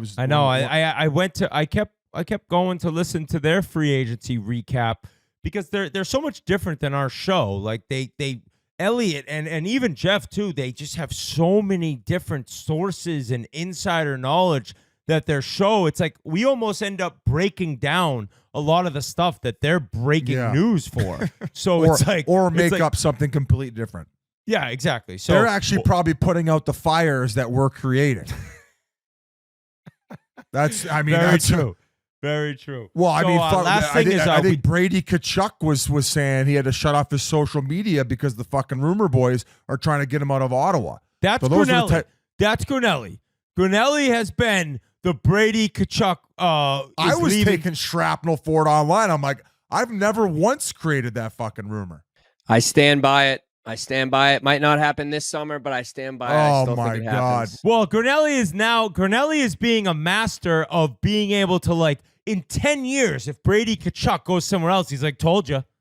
What's the statute of limitations on these rumor boy when trades? does it? Yeah, if you're correct, it has to be this season or next season. Like, he can't be a Senator in 3 years. The deadline should be next year's draft. End of next summer. Is that fair? No, next year's draft. Next year's draft, that's fair. Same thing. I did see him, though. I did see him a couple months ago, and he just looked at me and was like, the people in Edmonton want you dead, man. Ottawa. The people in Ottawa want you dead. I think all of them do. I think all of them do. The rumor boys has to retire soon.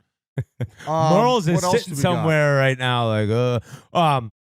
Speaking of other guys behind the scenes, Mr. Pasha, Mr. Devilman himself, he went to Sam Reinhart's cup party last night. All day, actually. So I don't know if he's too hungover to hop on. I want to know how this was. He scored the game-winning goal in Game 7. What were you doing? Hey, there he is. What's up, fellas? He's got the hat on. Got the Pasha, champion hat on. You look great, buddy. You're glowing right now. Thank you. I don't feel great, but appreciate you saying that. It looks like you're in a giant trash bag. Yeah, the new Wolf's got vitamin D in it in Vancouver. That's right where I belong with. That's right where I belong. But Sammy Boy had his cup day yesterday. Brought it home to West Van.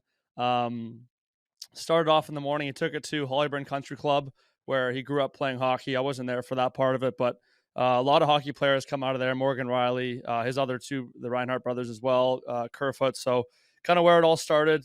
He gave a speech to a bunch of little kids there, so that was really cool to show it to them. Then he took it down the road to Capilano Golf Course, which is kind of his home course, and played a couple holes. He was using the Stanley Cup as a ball marker on the course. So played 17 and 18 in front of a few hundred people, and he was striping it. He birdied the one hole and then parred the other. So still had that clutch gene in him. Good to see. And then, brought it home to his parents' place, and probably about 75 people there, I want to say. And it was just awesome. Exactly what we'd expect. You know, everybody's drinking espresso martini out of the Stanley Cup, and vibes are high, cigars are going around, everybody's laughing, telling stories. So it was kind of one of those things, you know, the moment he got drafted, all of us in West Van are dreaming of the day that he'd bring it home and get to party with it. So super cool to see. And as I mentioned before, just so happy for him. And then he signed that fat ticket. So he is just what a summer. Oh, what a man, summer. what a summer. Pasha, Yeah. did you He's a good-looking kid too. He's a handsome bastard. He might be the best looking of the three kids too. Although Griffin's got some size to him. Now we're just gonna shit on Max or what? Yeah, Max I right think he's now is finished just his like, what third. the fuck, Biz? I think he's in third. Not say- Pasha, the he's a coolest soft thing seven. about when you see the cup is like you go through and just reading all the names and like, did you notice one of the years, I think Peter Pocklington in Edmonton, I think he put his son's name on it and there's X's through it. Like they can't get Really? rid of the name, but they'll X through a name and stuff. Like all the different things that have happened to the cup and the dents, and it's pretty sick to just sit there and like look at everything. He was cross-eyed by noon. There's no way he was reading the names on the cup. No, Look at because him. I mean, the No, night he's that sitting they- there with a chisel. He's trying to put his name in Yeah, near exactly. the Devils. Next team. year, New Jersey Devils, Jack Hughes. yeah. No, I was looking at the empty slot for next year, just picturing, you know, how nice it'll look to have the Devils on there. But it was cool to go back and look at, you know, the Brodeurs and kind of all the classic cup winning teams, the Devils. In the midst of the shit show the night they won it, obviously there's no time to sit down and kind of really read the names and all that. So really cool to just be able to kind of spend some time with it up close and kind of look through all like the history and you know what it means to all those people. So yeah, very, very cool experience. Well, we're glad that you got to experience that, and Reinhart's a great person, and yeah, what a summer. Huge money, game-winning goal, and then he's got Pasha and espresso martinis in his backyard. So final thing, the Cup Final vlog and the Vegas Draft vlog episodes of Chiclets TV are live on YouTube and Rumble. I thought those were very funny. Fish, Pasha, G, all you guys did a great job. Yeah. And check those out on our channel. We appreciate that. And we appreciate you guys for listening. I know it's summertime, but Biz, Pasha, it's great catching up with both you guys. I miss you guys, and I can't wait to see you again once we get to London, Ontario for Chiclets Cup. And I'll put a bow on it too. I know we had all the kids chatter at the beginning of the podcast. Congratulations to my friend and Pasha's friend, Jackie Carls and Laine yes. Rivera on the birth of their baby girl, Sloan. Sloan, what a cutie. Another baby in the friend crew. So it's awesome to see. She battled through her, and we got a beautiful, healthy baby girl.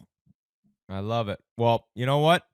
I just want to shout out Sean Dejean again, because Sean Dejean is one of the best names I've ever heard. So, Chiclets fans, we love you guys. Thanks for listening. We will see you next week. All right, see you.